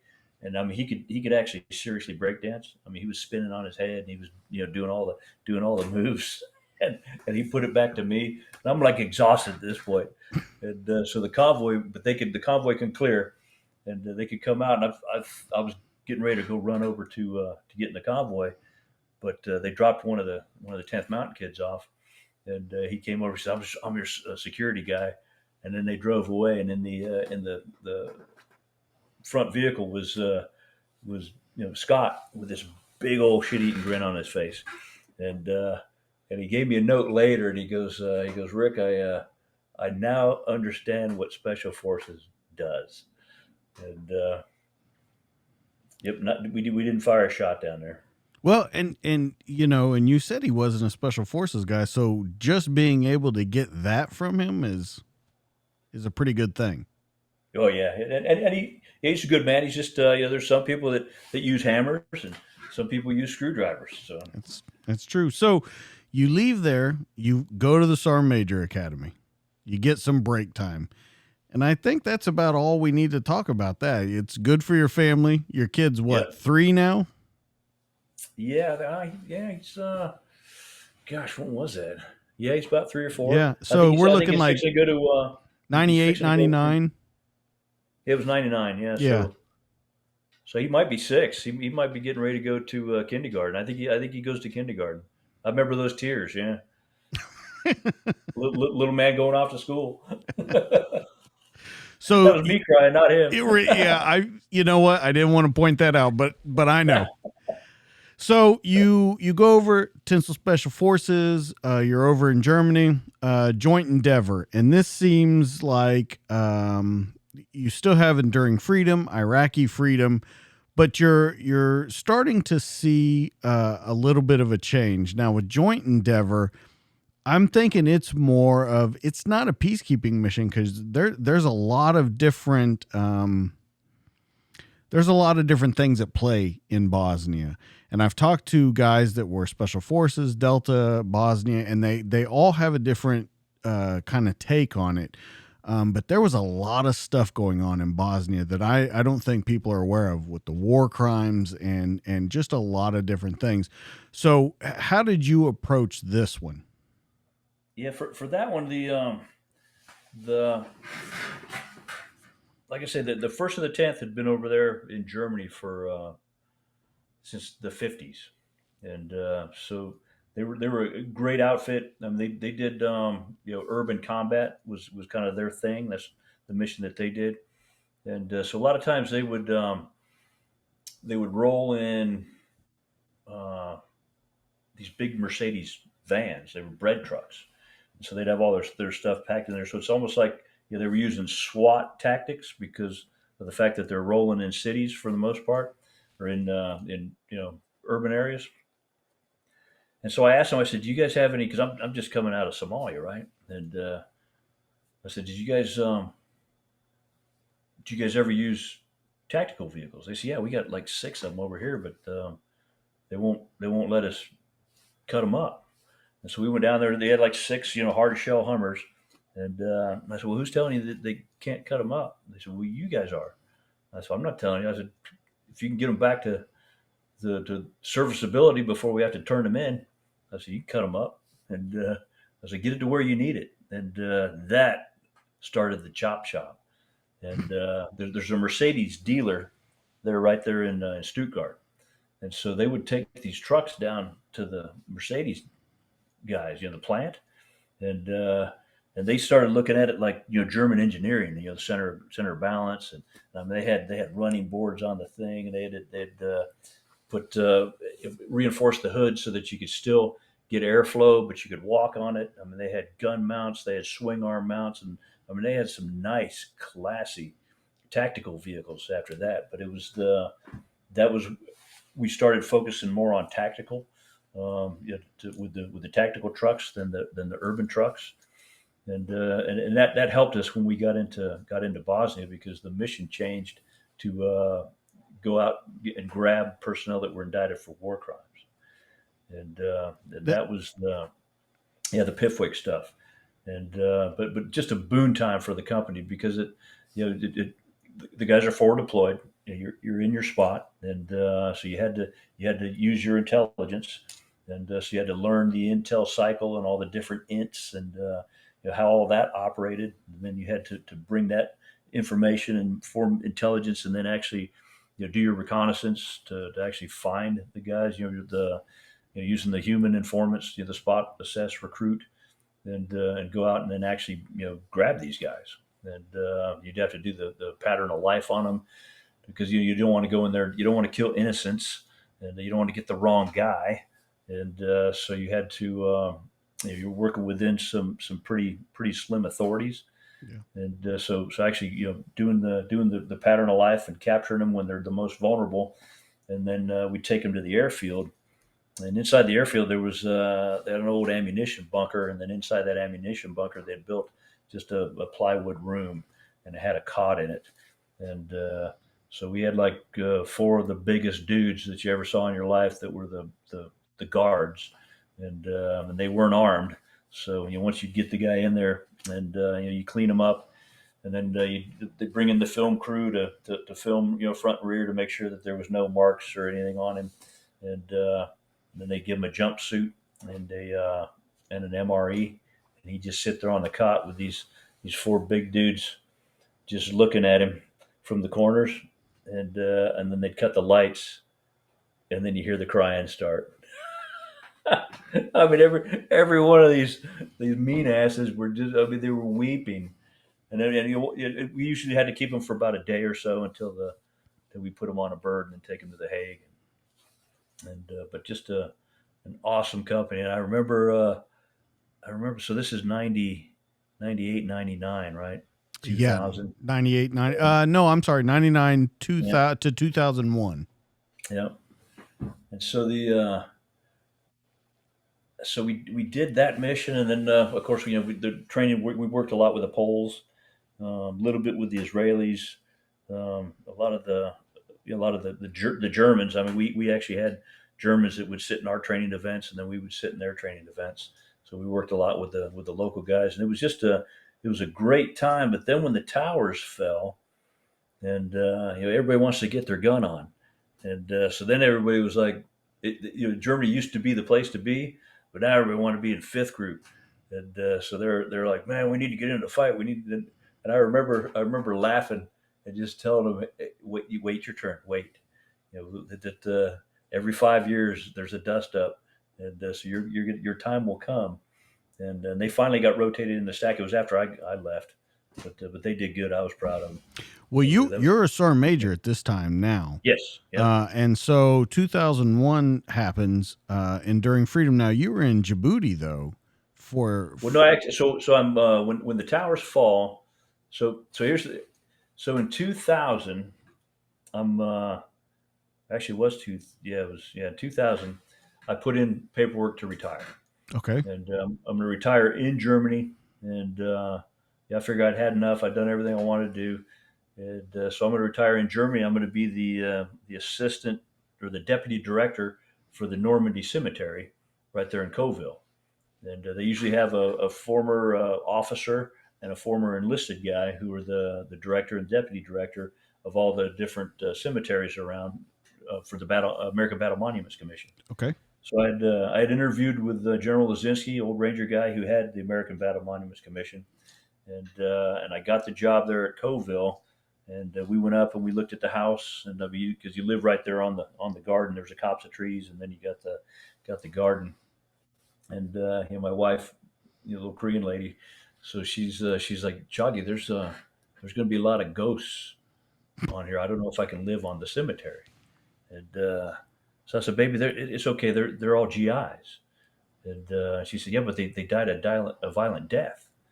And I said, but it's okay. I said, here's what I'll do. I'll get the first day when I report in, I'll get my uniform on. I'll put my green beret on, and I'll have a formation. I'll just say, all you dead people, I want you in the street now. And we'll form them up, and yell at them because tell them they're moving slow, and put some curse words in there, and then I'll just tell them this side of the road is for the living, this side of the road over here is for the dead. If I catch any of you dead over here on the living, I'm going to smoke you until you die a second death.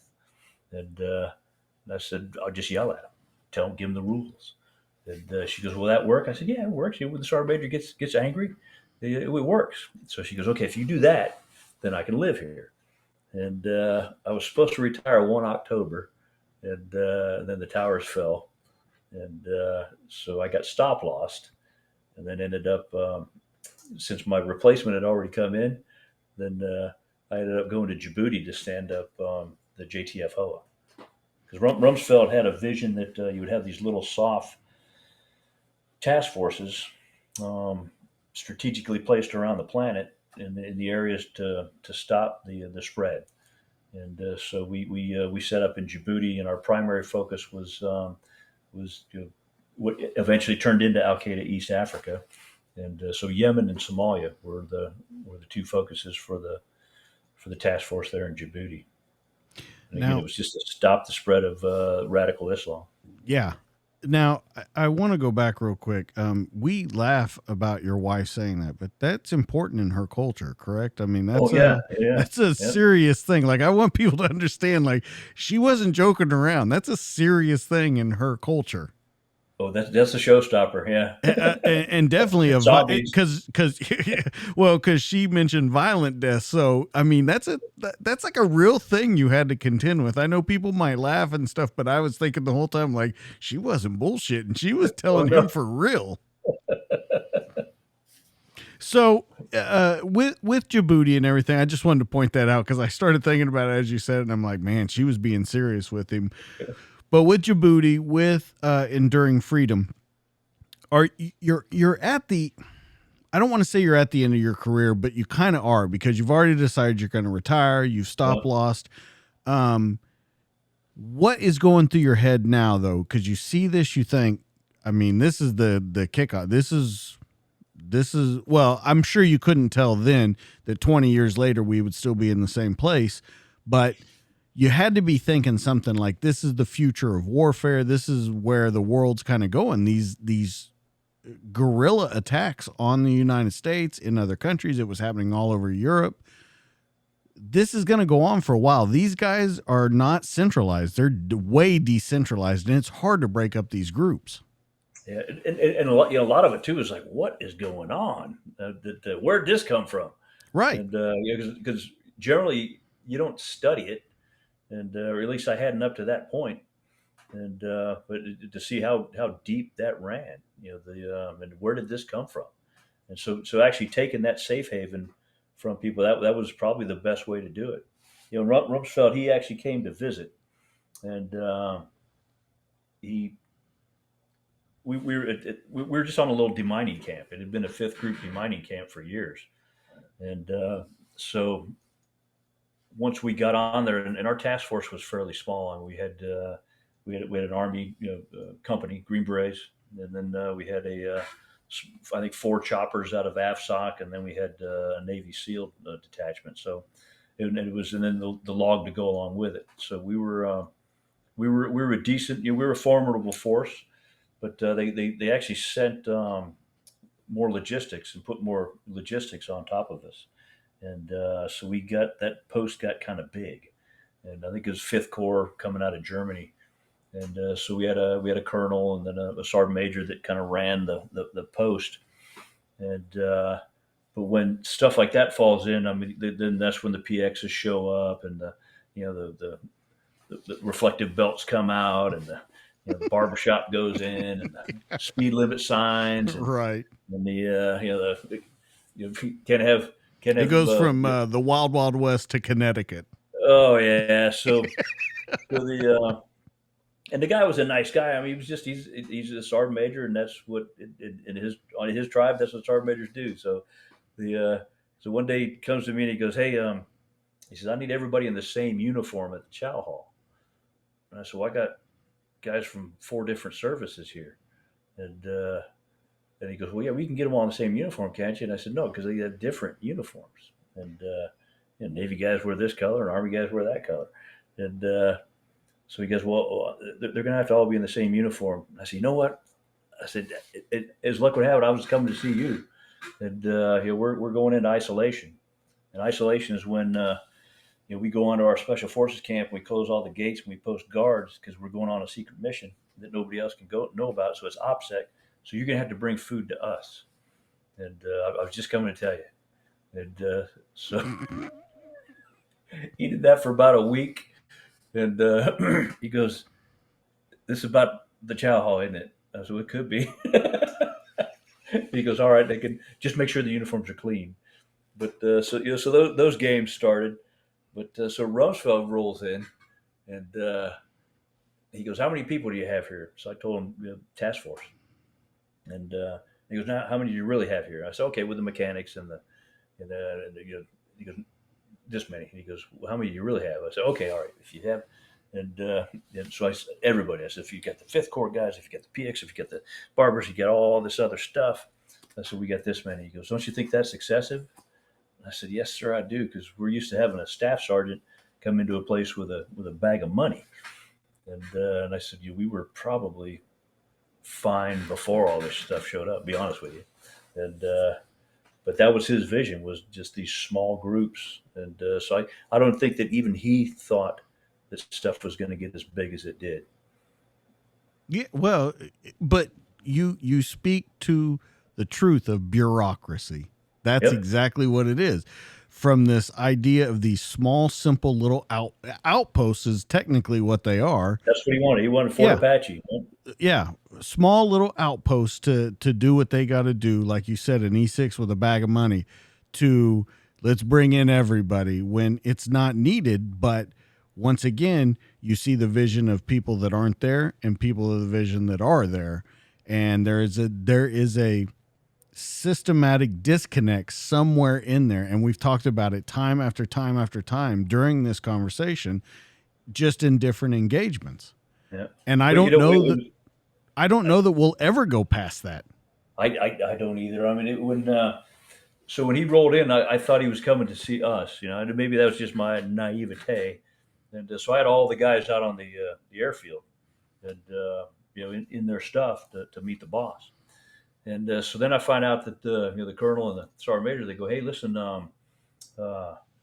we're going to take him around to see the new tents that we just put up and the water purification place that we put up, and we're going to go over to see this, and we probably won't have time to get down to the tarmac, and which sucks because all the guys are in their kit and they're out there sweating their asses off, and so I'm like, okay, so I was the since I was the task force sergeant major, I got the brief, and so I said, I stood there and I said, sir, I'm from Iowa.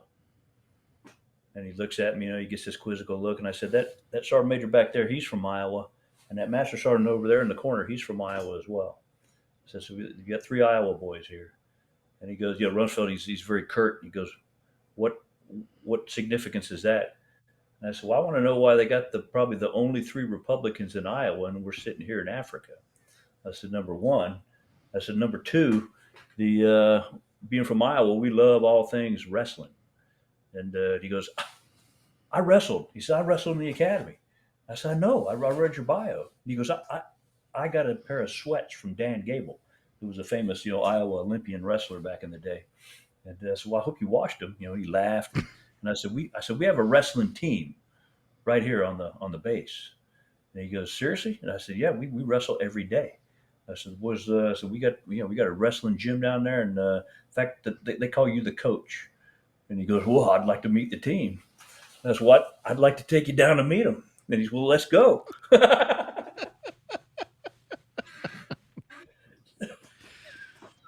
Always. So then we had all the pictures with Rummy. Listen, you got to make it work for you. You know what I mean? So we do. I just want to talk one real quick thing about the final Iraqi Freedom. You are working with National Guard for surrender operations, correct? Yeah. So I'm in Djibouti, and I get a phone call, and they say, "Hey, pack your bags. There's going to be an inter-theater transport come pick you up, and we're going to accept." When I had put in my retirement paperwork, I had turned down. You have sergeant major, and then you have command sergeant major. Right. So I turned down command sergeant major and retired. So they pinned me to go to Djibouti, and then they said, okay, you're going to take over 1st Battalion 5th Group. They're already in Jordan, and you'll just link up with them in Jordan, and then we'll roll into because I can't remember, it was something Victor was the Iraqi plan, so they're already starting to plan it. And so I just got on the bird and went over to Jordan, and then I link up with 1st of the 5th. And again, it's what a group, awesome group. I mean, they had vehicles for a while, so I mean they had it down to an art. They had 2.5 ton and 5 ton. They called them war pigs because all the guns that were on them. But they were just like these elephants of the desert that would have all their supply on it. And all the riggers back in the rear would rig water, ammunition, anything that they needed, and based on what they called for, they'd fly over the desert, drop these bundles out, and the war pigs would go out there, and they had little cranes on them, and they'd get everything else, and so they always had one ODA, one detachment of SF guys that would pull security, and so they would rotate in, and they would get on the resupply drop. And they would get resupplied, and then they'd rotate out and go back out to the desert, and then a new team would come in, and then with the next drop, every couple of days they're doing a drop, and that's how they resupplied the teams, and the teams would just roam the desert, but their speed was their security.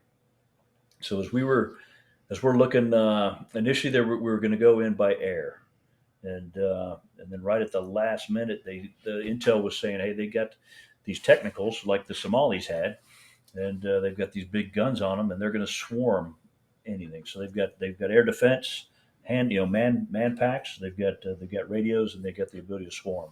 So we can't do holes, or we get overrun. We can't bring them in by air because we'll get shot down. And so right at the last minute, it all changed, and so we brought them over to where we were at in Jordan. We brought all the international partners.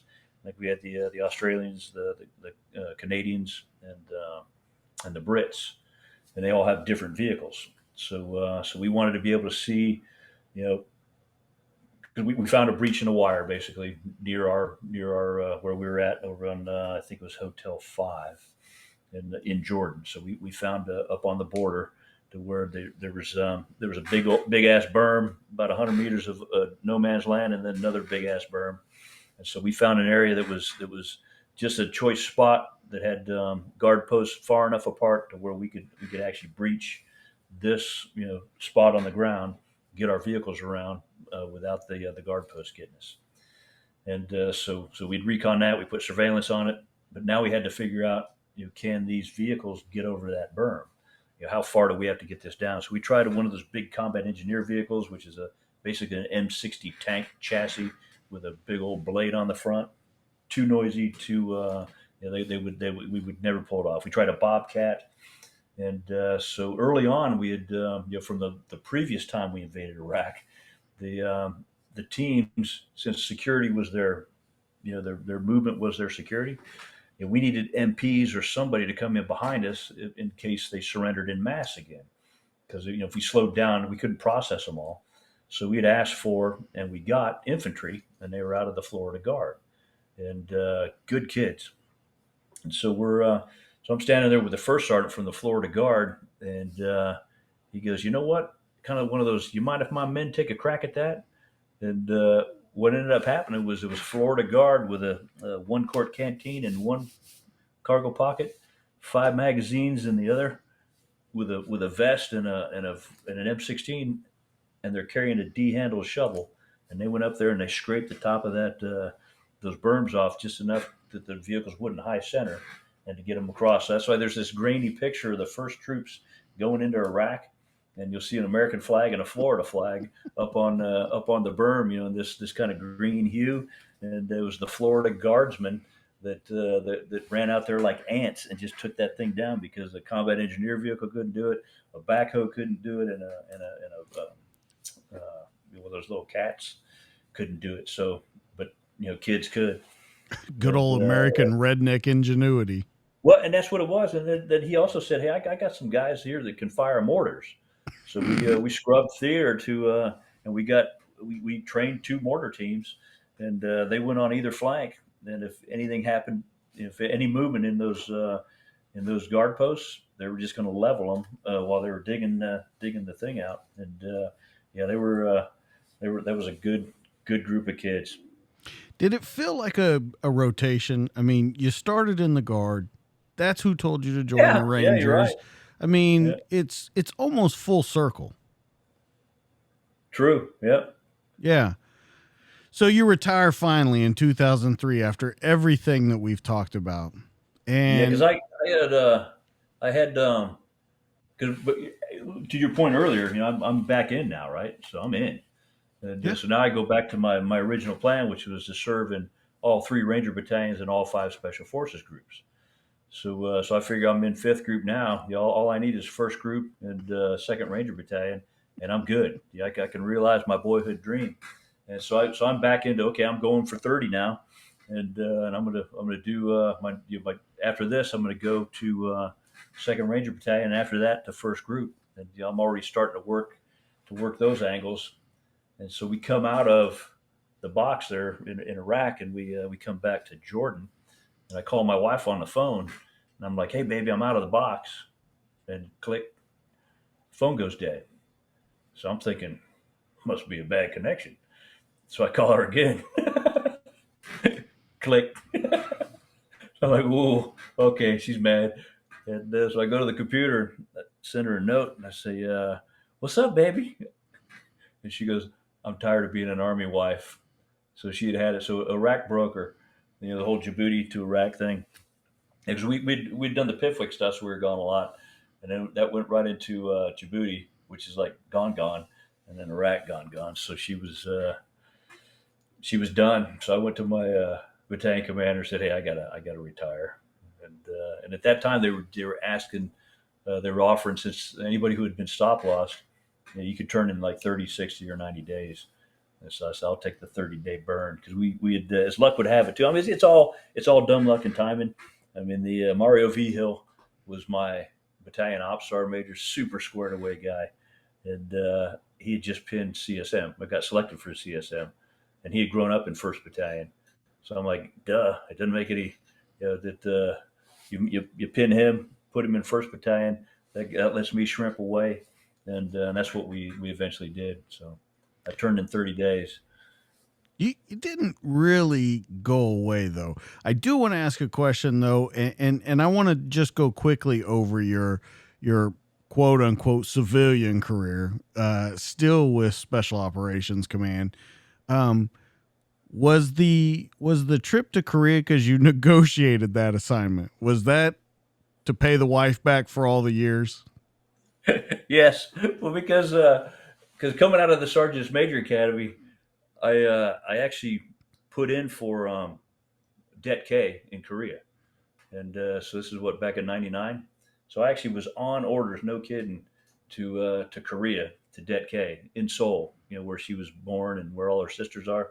And at the last minute, the sergeant major came and he goes, "Hey, they're doing these Pifwick things in 110 because they hadn't done them up to that point, and they need a steady hand over there."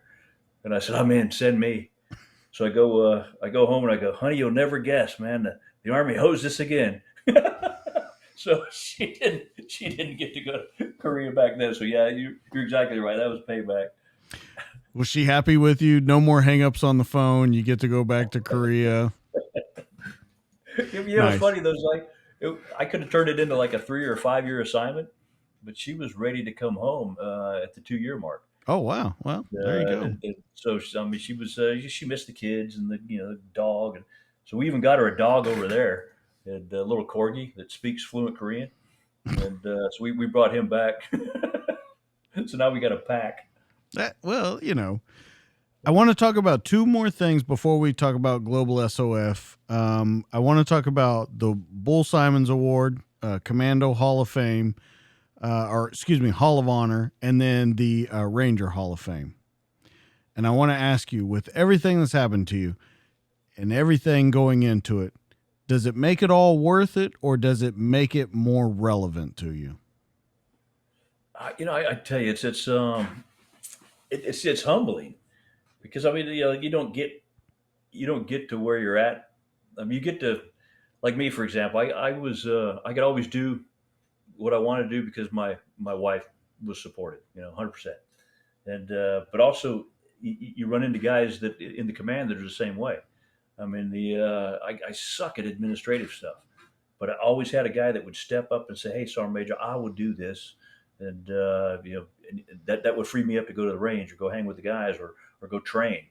And so it's humbling in that I didn't get there on my own. There was a lot of dumb luck. There was a little bit of timing, but it's just and the memories. I mean, I could think of 100 examples of guys that probably deserve those that recognition more than I do. I just happen to be the guy that's holding it. Well, it's an amazing thing. I don't know that you see it that often where it's both. Um, that's a real rarity to see both of those. I want to move on to your final, what you're doing now, and talk about it because it's a great organization. When I had Stu on here talking to him, and then I want to talk about your honorary sergeant major of the First Special Forces Regiment. So you are the director of military relations, and you run a disabled veteran run. I want to talk about going from everything you did in your military career to now doing this civilian career, because I asked Stu the same thing. It's completely different. It's completely different, and it's the same. You just self-admitted administration's not your thing, but this job entails a lot of administration. That's true. Oh, it And is. But so, so you look at it, how do you approach this in the same way that you approach the military, or what is it that about this job that makes that thing of I'm not very good at administration stuff, but it works here? yeah, I think well, we fell into roles. So even though I'm the director of government relations, I'm really like Stu's sergeant major. So Stu does officer business, and I do sergeant major business, and that's kind of how we work it. So we've kind of fallen into those roles, and because that's how we were born and raised our entire career. So the bigger picture things, is what he works on. The plans that are going out. 5 years, 10 years. What are the critical lines of effort that we need to do, and then I'm the guy that helps him execute it. And so it's hey, we need a range. We need to do a range. Well, I run the range, and we need to. So it's fallen into those kind of roles, and then of course there's the girls, the smart girls.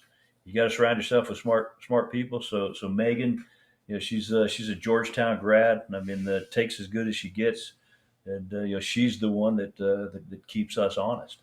And same thing with Chelsea. I mean, God, she's a machine, and she's our marketing director, and I mean runs circles around me on any given day, so that wherever I'm weak, they're strong, and I'm kind of the I can do I can come out and do shaving commercials and book signings, and but they do all the heavy lifting. Kate, we just picked up Caitlin as well, and yeah, it's good solid staff.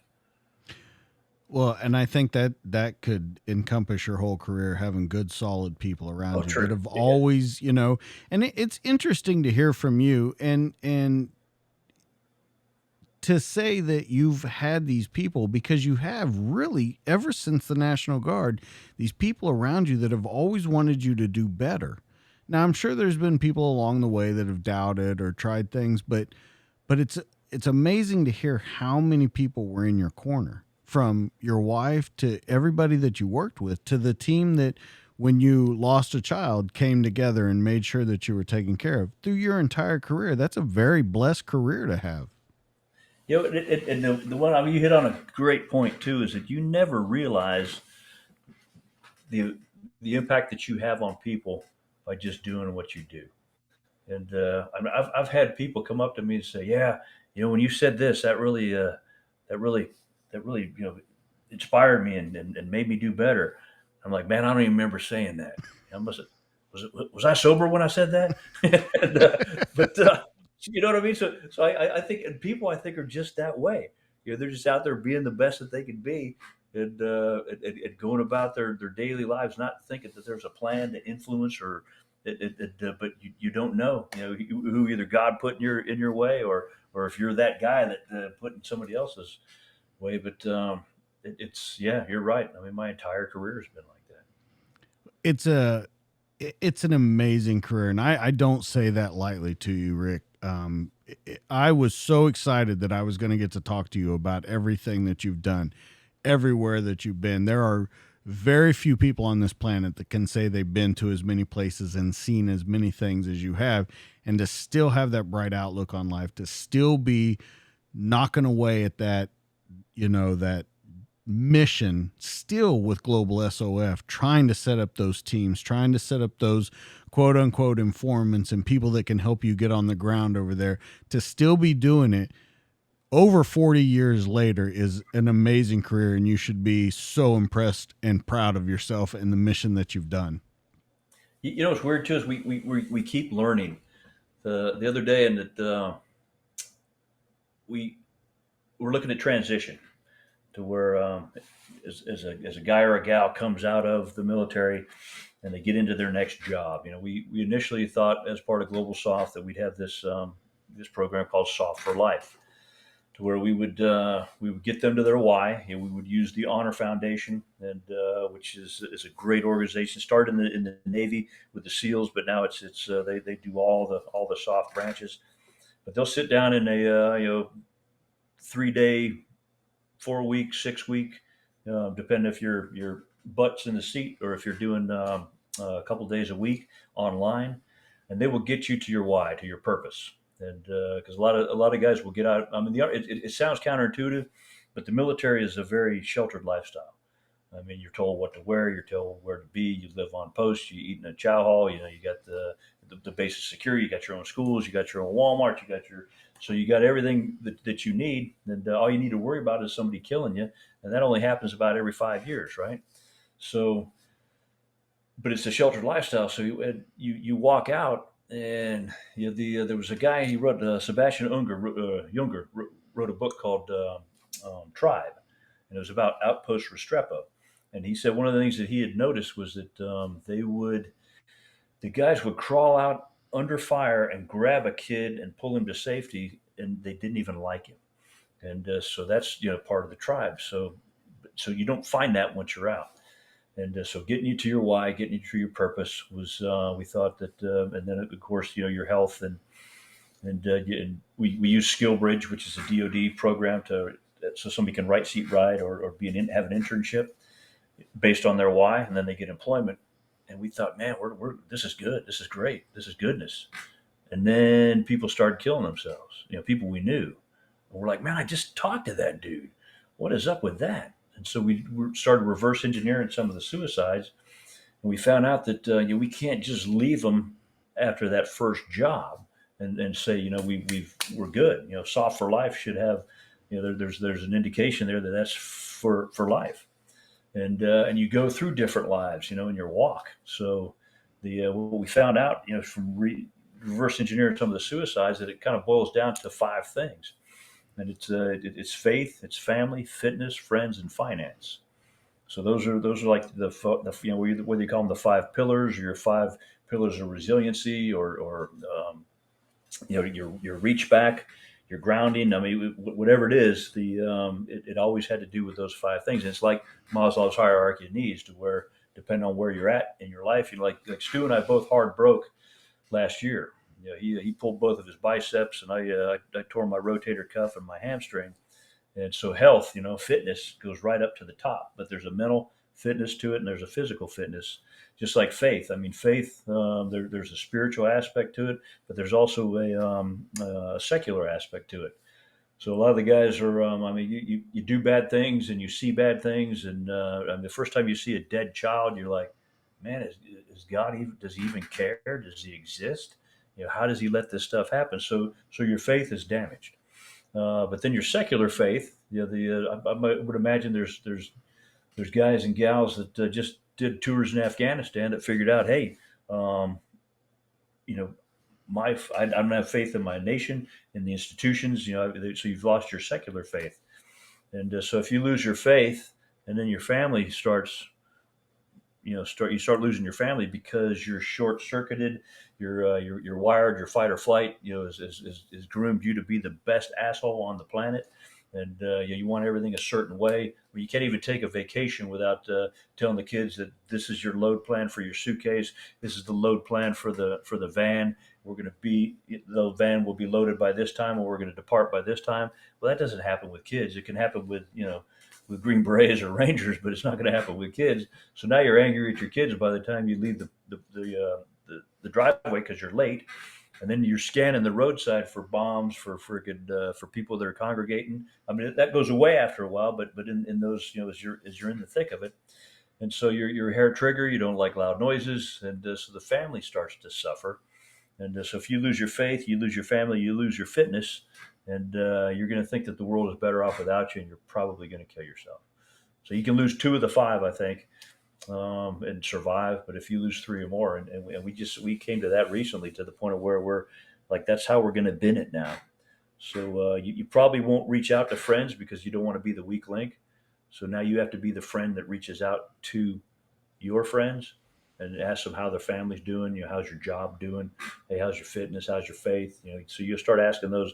And if 3 of those alarms start going off, then you know that there's somebody you got to go give a hug to, and they need to do some work. But that's how I think I've been it now. That I got to work on the family, I got to work on the faith, I got to work on the fitness, and I got great friends, and my finances are fine. So that's kind of what we're still learning. Yeah, well, and I think I see the same thing, and you and I have talked to it offline about this. I saw it in law enforcement too. You see these guys that Yes. give 20, 25, 30 years, 35 years, whatever it may be. They get it, they see all these things, and then they get out and they lose purpose in life. They've never taken up a hobby. They've never gone on trips. They've never done anything. That was their whole life. Yeah. And 6 months after they're out, they're dead, either of a heart attack, suicide, whatever. And they don't see Sure. that there's a world that starts after all of it's over. And Now, it gets to that statement, you can't see the forest for the trees. Yeah, you're absolutely right. I remember my son's a deputy down here in Florida, and so when he got pinned, the sheriff came over and put his arm around him, and he told him exactly that. He said, "You guys are all fit now. You're coming out of the academy, which is like 9 months long." And he said, "So stay fit. Don't get fat." He says, you're gonna be sleeping odd. You're gonna be eating odd, and then you're gonna be on your ass a lot driving in that car." So he said, "You got to keep your fitness." And he said, "I want you to get friends outside of law enforcement." And he says, "You have to have a tie that's outside this community that'll ground you."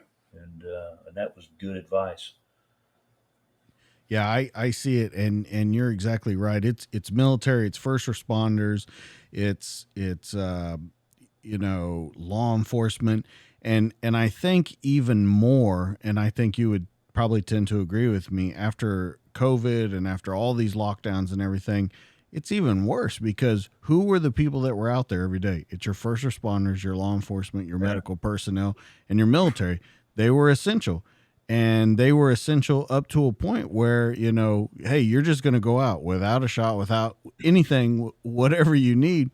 And I think that you look at these guys and they get done and they think, what was it all for? I wasn't around for baseball games. I wasn't around for this. What was it all for? And they really lose focus. And it's not like you're ever going to solve crime. It's like Absolutely. you said, your first words on this podcast were, you're not going to stop wars. Right. It's inevitable. And we're naive if we think we can. Yeah, you're hunting a monster that you'll never find because it's just not going to happen. There's not pre-crime until we figure that out, where we can minority report things and see it ahead of time. It's just not going to happen. So what you guys do at Global Soft is amazing, especially with the Soft for Life and everything that you're doing. I want to wrap this up by just telling you how much I appreciate you coming on the show, how much I appreciate what you guys do, and where people can find you. That's gsof.org, gsof.org. They can go and see everything that you guys are doing, programs, events, connect, all those different things. There's even a member portal now. Once people get there, they can figure out everything.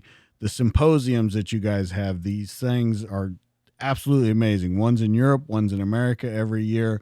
And people really need to be checking you guys out, especially the guys that are getting out that transition. I think it can really help them. Is there anything else that you want to plug, Rick? No, just it's a great team. If you're on active duty right now, it's free. So sign up. I think it costs you $25 after you're out. But the reason we do that is because if you don't pay for something, you just sign up, you'll never get back to it. But if you go, hey, I paid good money for this, then you'll get back to it. And you'll actually use the resources that are available. Well, that's going to be it, guys. Once again, check these guys out, gsof.org. Rick Lamb, it was great to have you in the studio. If you guys want more of me, you can find me on Instagram at DTD_podcast. You can find me on Facebook at the DTD podcast. And you can find me on YouTube where all these conversations are in video form at the DTD podcast. Remember, guys, the best stories are true, and I bring them to you every week. That's why you come here. That's Rick. I'm DJ. This has been the show. We'll catch you guys on the next one. See you later.